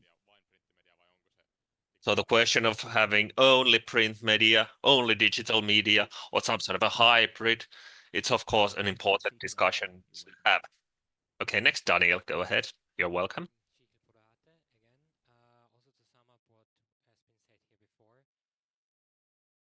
First of all, seeing a need in print media or seeing a need in the student media, I think in our circumstances in the world is rather important. Seeing that there are matters that are in the student union, that are in the students' interest, that are not discussed on campus at all, or if any, has to be done via social media. I know that in certain schools, for example, Yodel is quite popular, in other schools it's completely absent. So it would need something unified that helps actually all of the schools to bring forward the best interest. If you think about Ukraine, if you think about Palestine, for example, these has been topics that for students have been rather important and really important, but are not heard in a broader sense through university media. Then, in addition to that, what I can also say about this question of volunteer, of positions of trust or not, there are few places in our university to showcase the work of students in the School of Arts. There are a lot of motivated people there, but how the study structures are now, it is rather impossible for them to do it on a voluntary basis. Because I know that it might hard to believe, but on average people spend 60 to 70 hours a week in the university. And this is a normal study route. So if it's on a volunteer basis, sure, yes, for minor roles or for single texts, it would be great.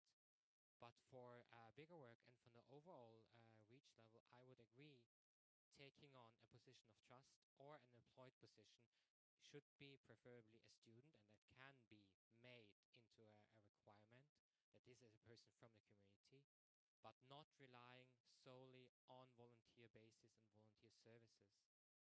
Because this means somebody who has this studied, who has learned the skills to do this, to communicate effectively, to gather information, to showcase information, is shut out because of how this university in the end is run. And I think it is important to see also that this is a position where people from arts that unfortunately are underrepresented in any volunteer position in AYYE, give them a position to showcase what they can be and how they can bring themselves into this community, into a broader spectrum that is also visible for all the other members.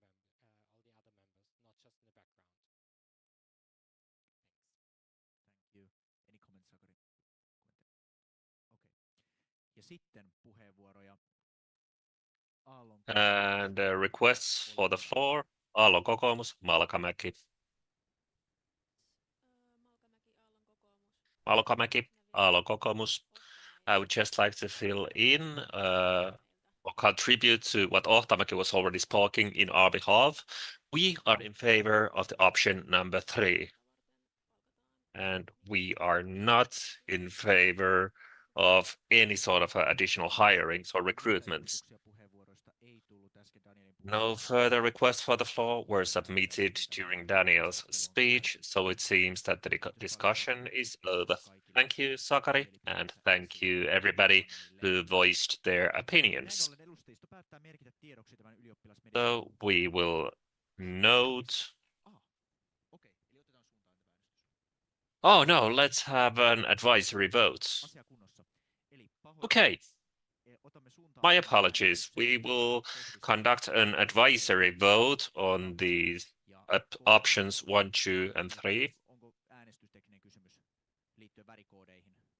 Do you have a question about the color codes?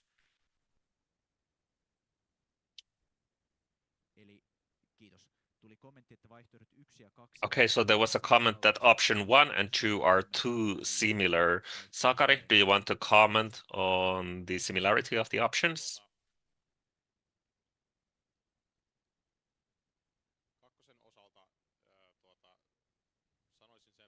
As for option number 2, I would say that if we decide or if we end up with option number 2, then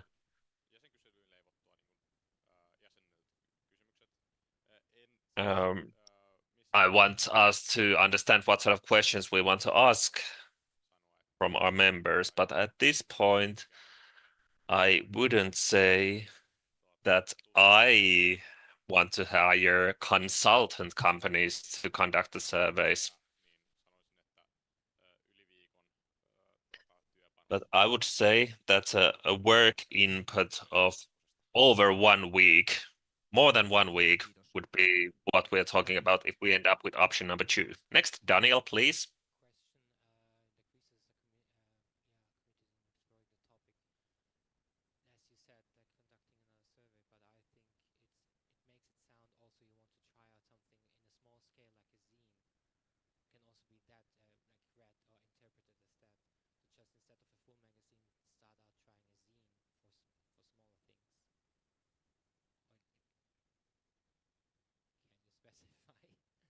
Sorry, number 2, you mean? This is something that I think with number 2, then it would clearly be that we'll look into how we're gonna further explore this, and this wouldn't definitely wouldn't be a decision made this year, but we'll actually like look into this, maybe put a committee up to talk about it and look into options. But again, point being that hiring a consult firm is not what this would entail. But I'm sorry that number 2 is not better fleshed out. The idea is that number 1 is that we'll look into this, bring it to another REPCO meeting to discuss light options. Number 2 is we'll actually like put some gears into motion to like really talk about this more.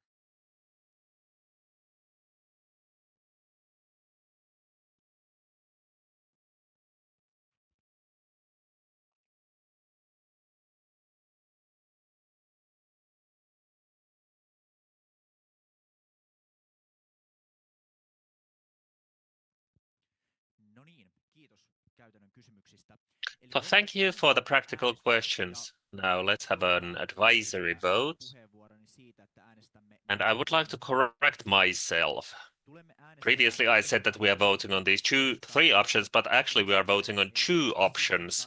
First of which is the blue vote, and that blue vote means that we are looking further into this. We will look into if and how the student media should be implemented. The other option is red, and the red means that we bury the idea. So blue means that we look further into it, and red one is that we drop the idea. Do we have any questions, or should we move on to the vote? If not, then I'm asking you to either raise the red or the blue paper.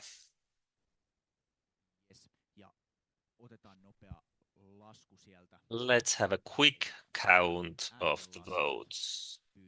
So tellers, please.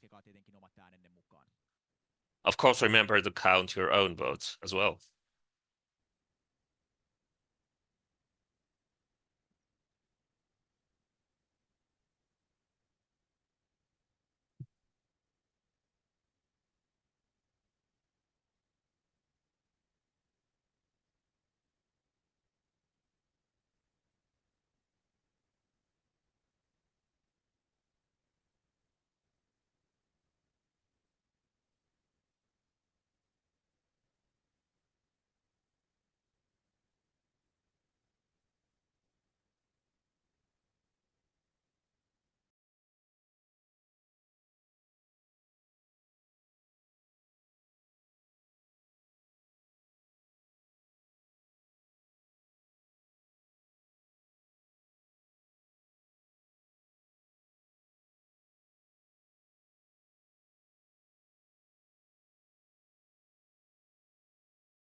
The results are in 18 blue, 11 red. So with this, we decide that the office will prepare the issue as follows. So in the next RepCo meeting, we want to get a proposal on what kind of resources are we going to allocate. So provide us with two options. Are we going to use the 3 workdays or are we going to use more workdays into the further investigations? And then the representative council is going to vote on that. How does this sound to you? So in the next RepCo meeting, we are going to vote on how much time will be or how much resources are allocated at the office. So I would ask you to bring a proposal to the representative council on how much time will be used. So we won't vote on that here and now. Is that okay for you?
So we will go with this result. The board and the office will continue their preparation and we will get back to the question in the next RepCo meeting in September. I'm sorry for the confusion. So the Prepco is noting. Oh no, we still have Wilhelmina. Kultarirengas. Vihreäjoki, Kultarirengas. I would still like to ask about the previous one.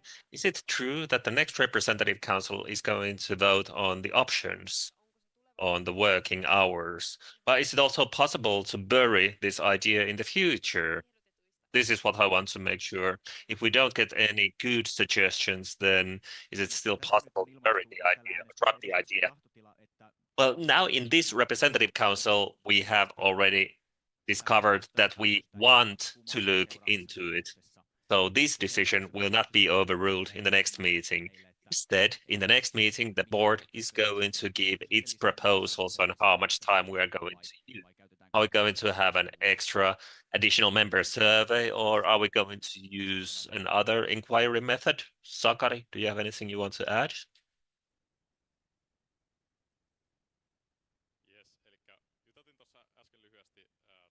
We just had a brief discussion.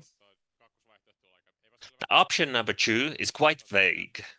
So what it means is that in August or September, when we have our next meeting, we are going to again talk about these options.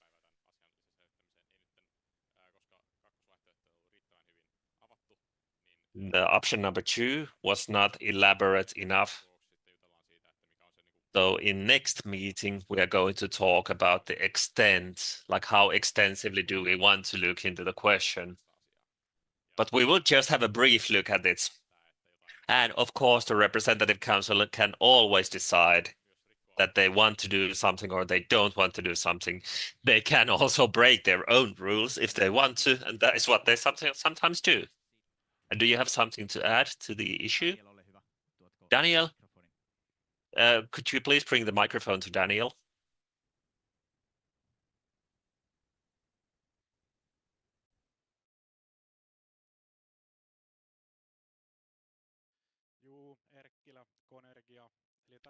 Erkkilä, Konergia. Now, this is a classical bureaucracy thing. So there was just an illusion of a choice. So we used 1 hour of everybody's time. So just to conclude, that next meeting we are going to decide if we are going to use time to dig out the dead paper up from the grave. So this is not really why we are sitting here all night, every night. That's all I wanted to say. Well, thank you for the comment, and I do admit that the preparation of the vote was a bit lacking. I will take heed, and it seems that we don't have anything else to add, so we will note the advisory vote and the discussion. So thank you for this, closing item 10. And next we are going to have a brief break of 10 minutes where we will also have a stream connection to Mikkeli for item 11. So please be back by 17 past 7 p.m.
No niin, toivottavasti tauko oli rentouttava.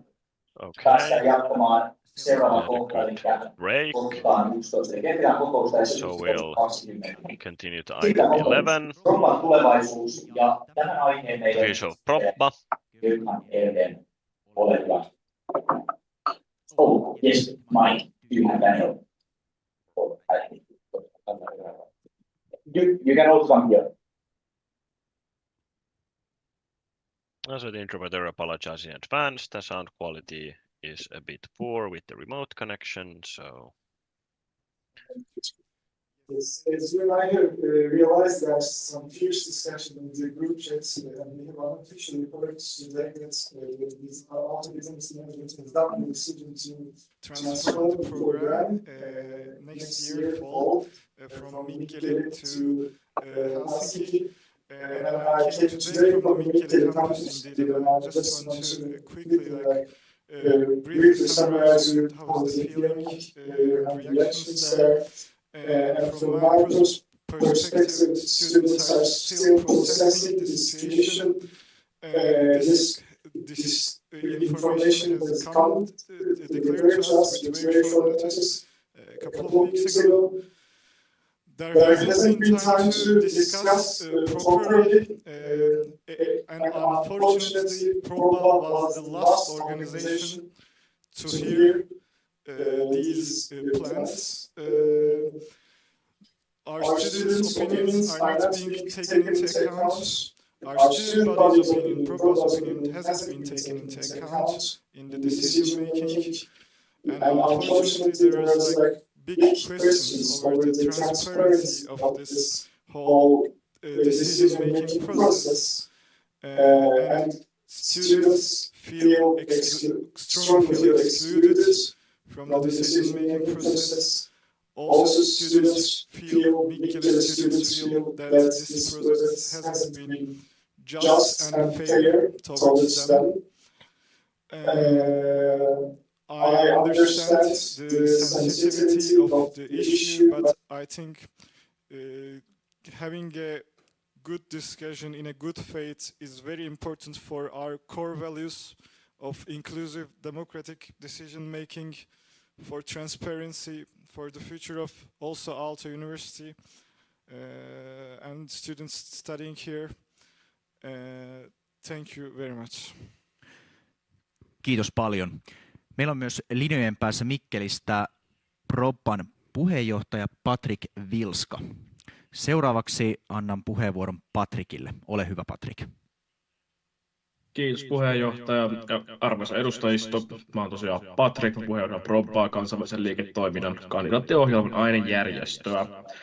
Kuten teistä varmasti moni tietää, niin Aallon kauppakorkeakoulu vapun aikaa suunnitelmat toteutuessa VSCB-ohjelma siirtyisi Mikkelistä Otaniemeen pääkaupunkiin. Patrik, pieni keskeytys, pahoittelut. The interpreter cannot hear anything what you're saying. For smooth interpretation also for the students who do not understand Finnish, I would propose to you to increase the volume or to speak a bit slower so the interpreter can follow them. Eli tuli kommenttia siitä, että siellä ilmeisesti on tulkkauksessa jotain. Yes, we cannot hear because of remote connection because it is from their telephone, because they couldn't get Teams to work or Teams their voice to us, so this comes through a phone. So really can't hear anything from Proba's representative. Onko technical tietoa?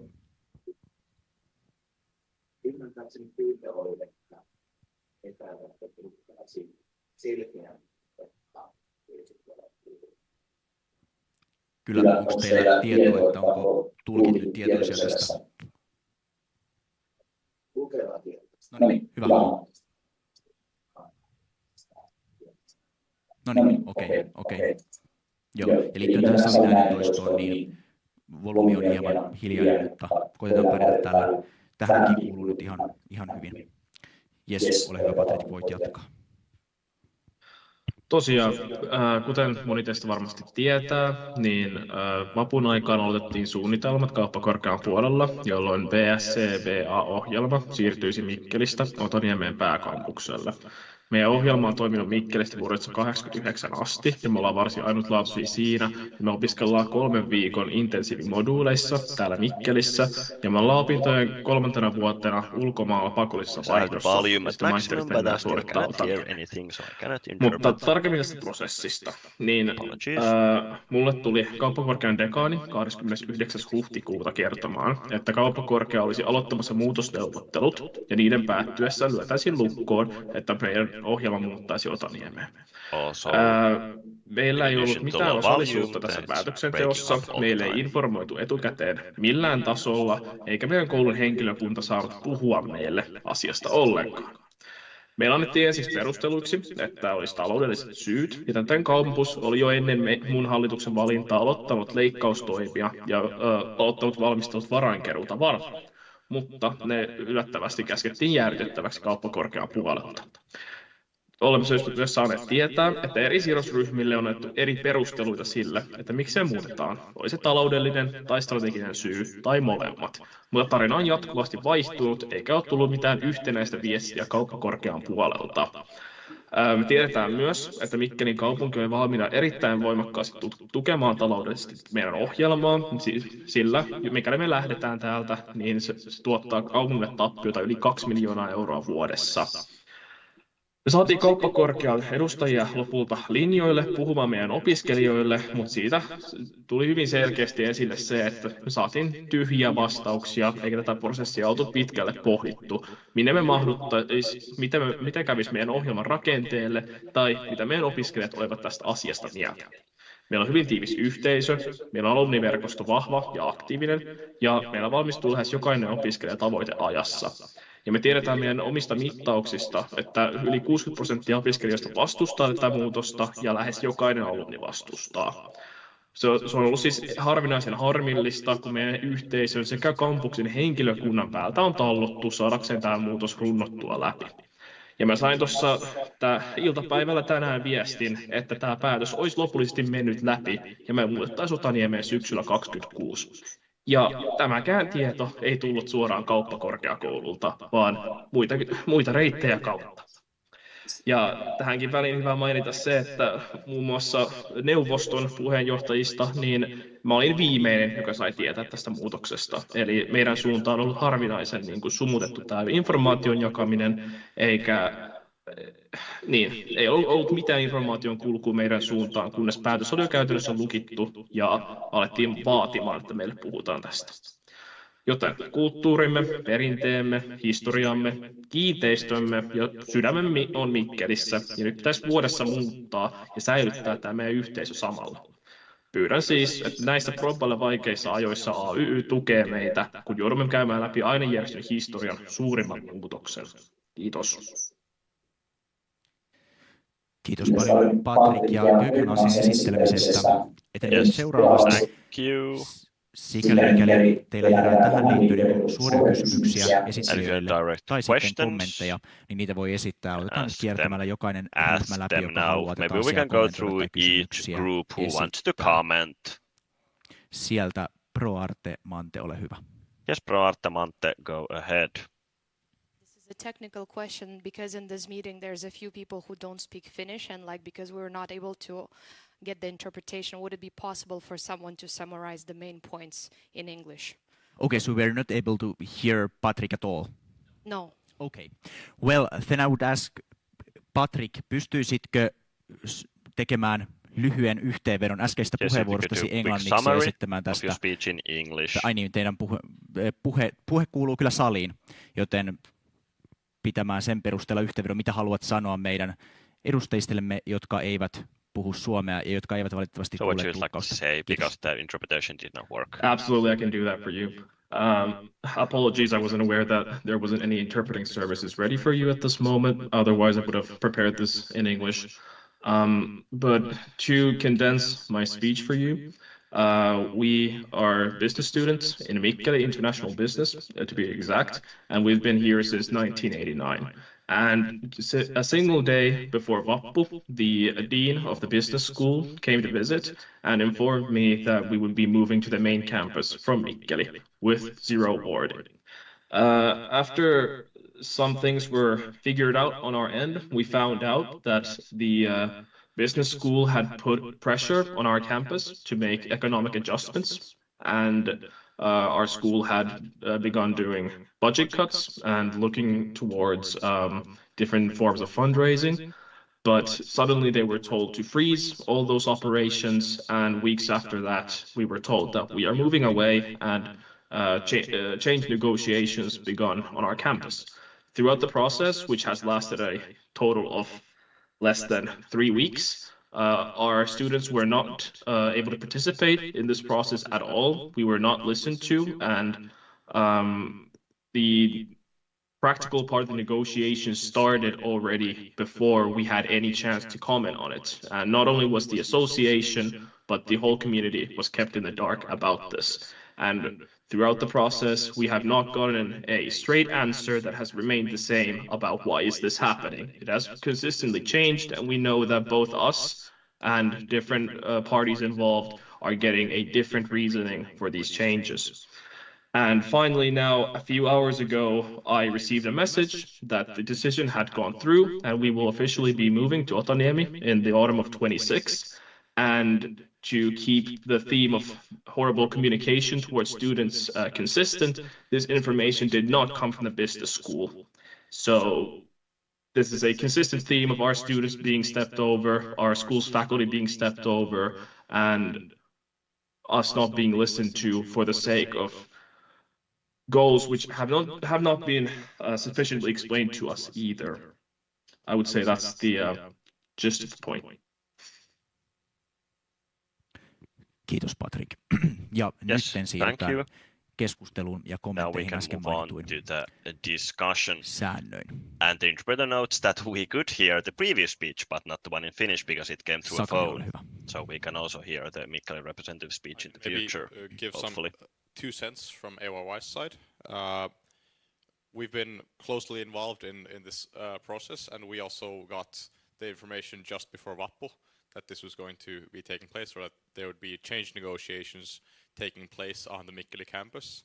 Obviously, this was quite alarming, and we put a lot of effort into figuring out what's going on, and we've been, during that time, actively calling between Patrick and also KY's chair, Hector.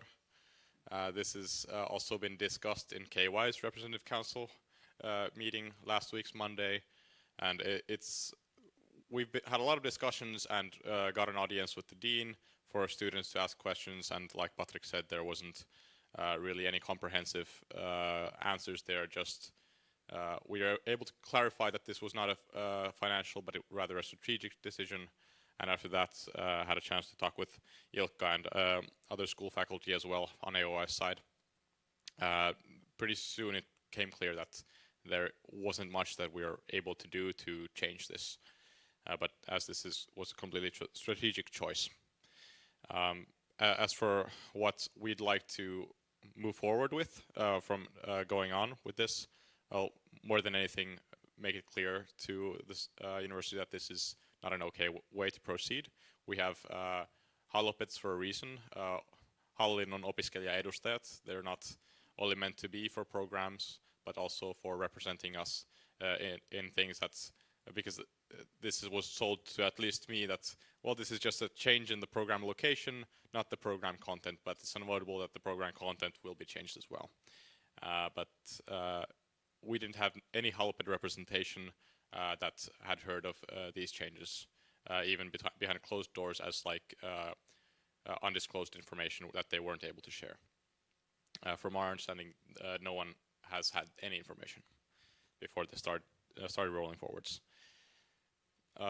We'll take from this, one of our biggest points is to strengthen our positions in halopet roles and make sure that we have representation one of the biggest gripes that we've had for the longest time is that we don't have any student representation in the Aalto University Foundation Board.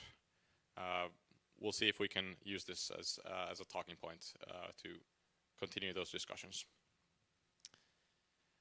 Regardless, what will be demanding from Aalto is a clear plan and solution for lecture and co-working spaces that there's enough space for the students that will be moved here, and that for Proba's identity remain that hopefully as among the first KY subject associations that they would have an opportunity to apply for their own association space on university grounds. And as this has been something that's the School of Business has kept as like kind of like a gated thing, like business schools subject associations don't need their own association spaces since they have KY. I hope that this can work as kind of a bridging point where we can then open the discussion for all willing subject associations under KY as well. Yeah, those are shortly at least what we're planning to take home from this and move forward, and we're going to continue to work closely with Proba in the transition period now to talk about how things are going to be arranged. But we've already had time to discuss with Akra regarding spaces, and things are looking promising at least. Kiitos Sakari. Tuleeko muita puheenvuoroja tai tuleeko Patrikilla Thank you, Sakari. Tai Gökhanilla tähän lisättävää? Do we have any other comments? Gökhan, elikkä vapaasti vasemmalla. Yes, go ahead, Gökhan. I want to add some additional comments. What Mikkeli student body is strongly wishing. We have conducted some unofficial surveys, and there is an almost consensus on a great wish to preserve the program structure. Some of our, because Mikkeli has been there for 36 years, and we have a unique identity and unique cultural stuff. And I believe that studying is more than just lectures and exams. It's the community. We would like to somehow preserve some of our unique Mikkeli identity also here. This means that we will need to collaborate, Proba will need to strongly collaborate with the Mikkeli students, with AYYE, with KY, and I hope AYYE will do its own responsibility, its historical responsibility to help and facilitate this process, and also shows that those students who are feeling excluded are not alone and show support for them. Thank you. Kiitos. Tuleeko tähän liittyen vielä muita puheenvuoroja? Thank you. Any other comments? Näin. Daniel, ole hyvä. Daniel, go ahead. Yeah, Shichel Purata.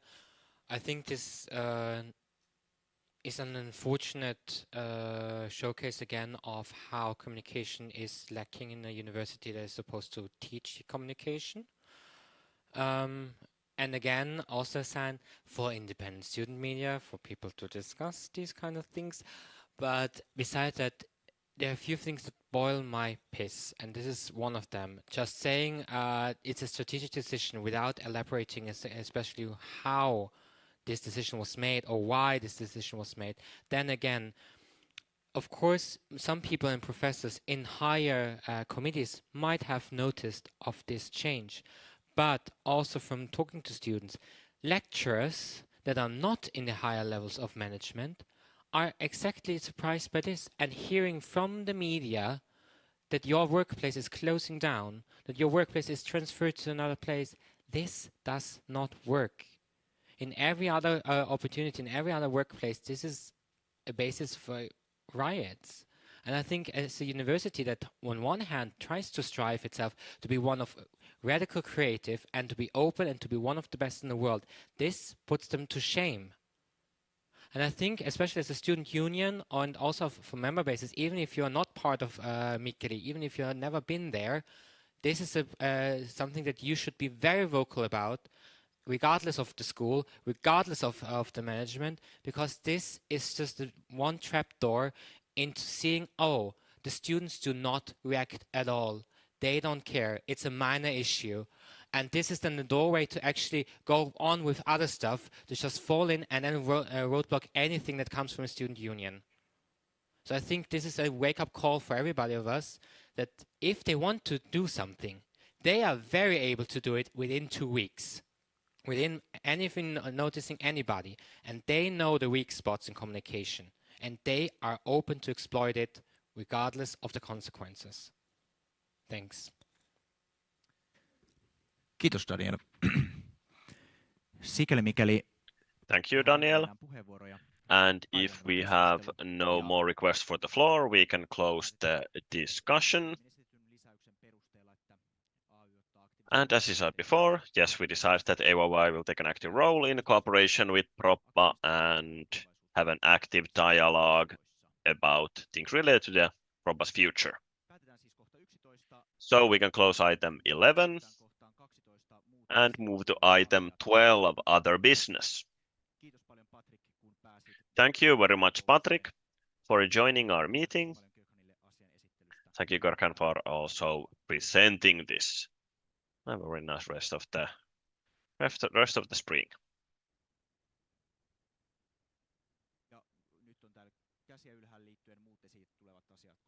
And I think we have requests for the floor for other business. Vihreämpi Aalto first. Yes, Saarenheimo. I'd like to ask the board what's going on with the member motion about the academic boycott of Israel. There was a statement made at the start of the year. Have the discussions progressed with the rector or the Aalto management? Yes, they have. Well, actually not. They have progressed nowhere, pretty much. We heard that Aalto has this ethics and values advisory group that evaluate the sustainability of cooperation and research. So this is a body that should discuss these matters, but there's a meeting at the start of this week. But in March, we discussed with them, but they did not re-evaluate these 2 research projects. One thing that we really want to do related to the Halloped issues as well is that we don't have a student representative in this ethics and values advisory group.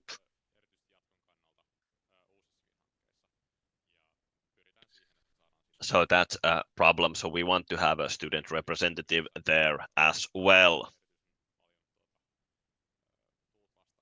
The university hasn't really been very forthcoming in these discussions.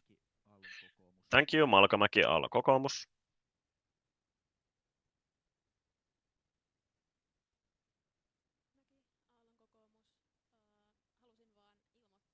Yes, I just want to announce that I'll be graduating during the summer, so this is my last Reps and Council meeting.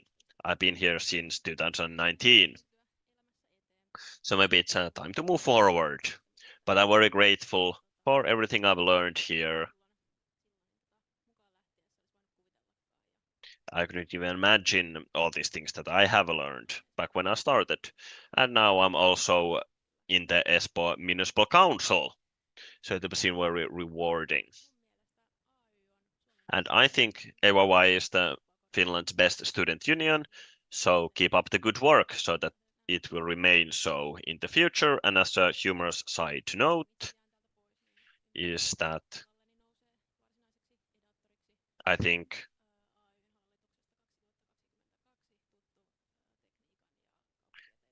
the person taking my place will be Thomas Kuraniemi, who was also a member of the AYYE board in 2022.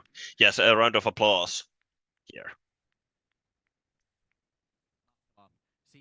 Excellent, Görkan.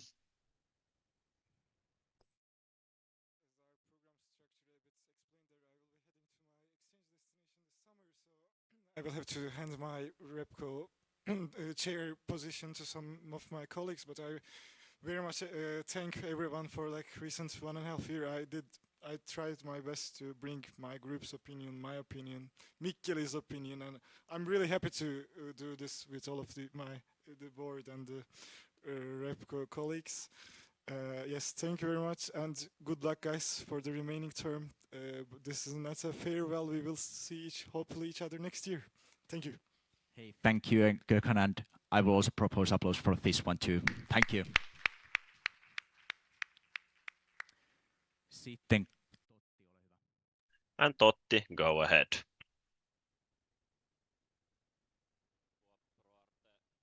Yes, Corpo from ProArte. Promise to keep this as long as possible, this speech.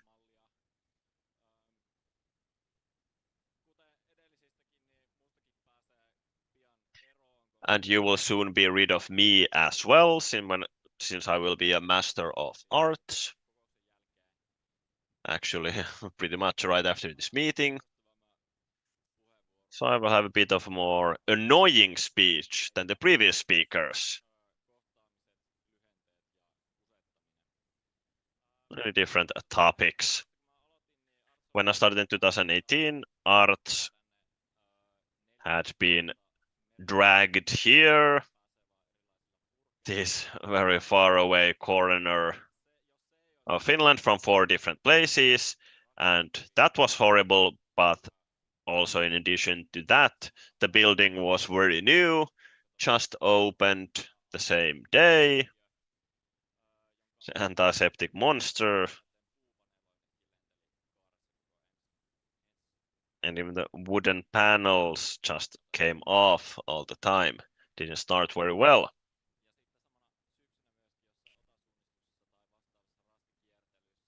And also in Ota-suunnistus, with 3 of my course fellows, we met the first technical students, first teekkaris.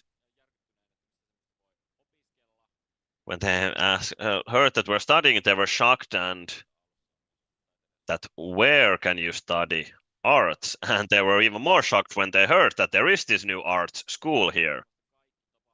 And from our point of view, all the events in Otaniemi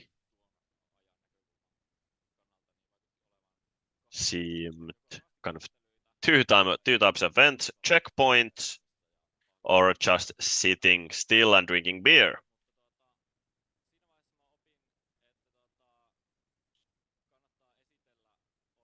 But back then I learned that you should say that you are an educator in the visual arts. Kind of say it very clearly.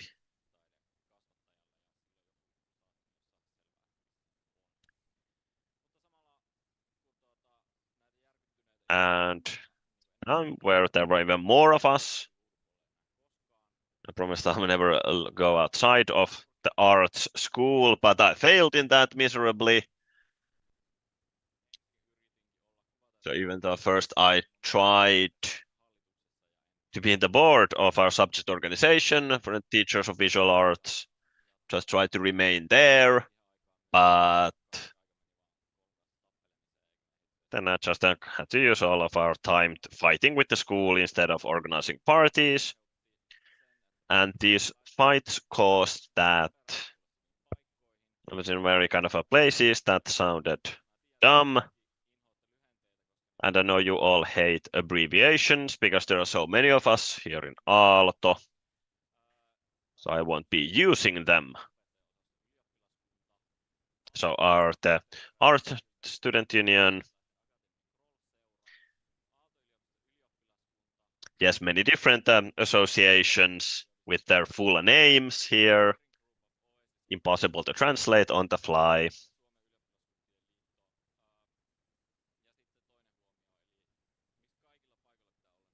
And why do all of these places need to have such stupid names? Also in the student union, I noticed that those around me, the people are fantastic and they support each other. regardless of which school you are in. Outside of Otaniemi, this is not always the case. As Marianne said, we need to hold on, stick on to this, what we are doing. And I wanted to say something about bullshitting as well.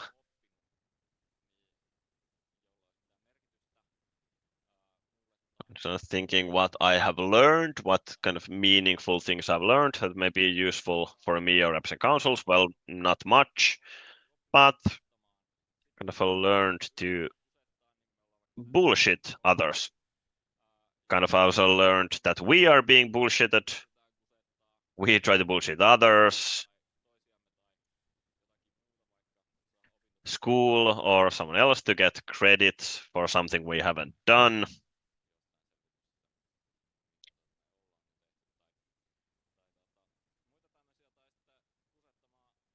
Or bullshitting people into believing that they're very important and making very important decisions. Or the position you hold, that how fantastic it is. And also kind of bullshitting, deceiving nice people around me. It's quite a lengthy speech, but that's what I promised. So thank you, everyone here who have been on this journey with me and those who still continue.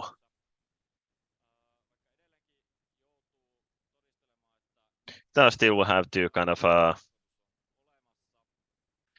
give proof that the education of visual arts still exists.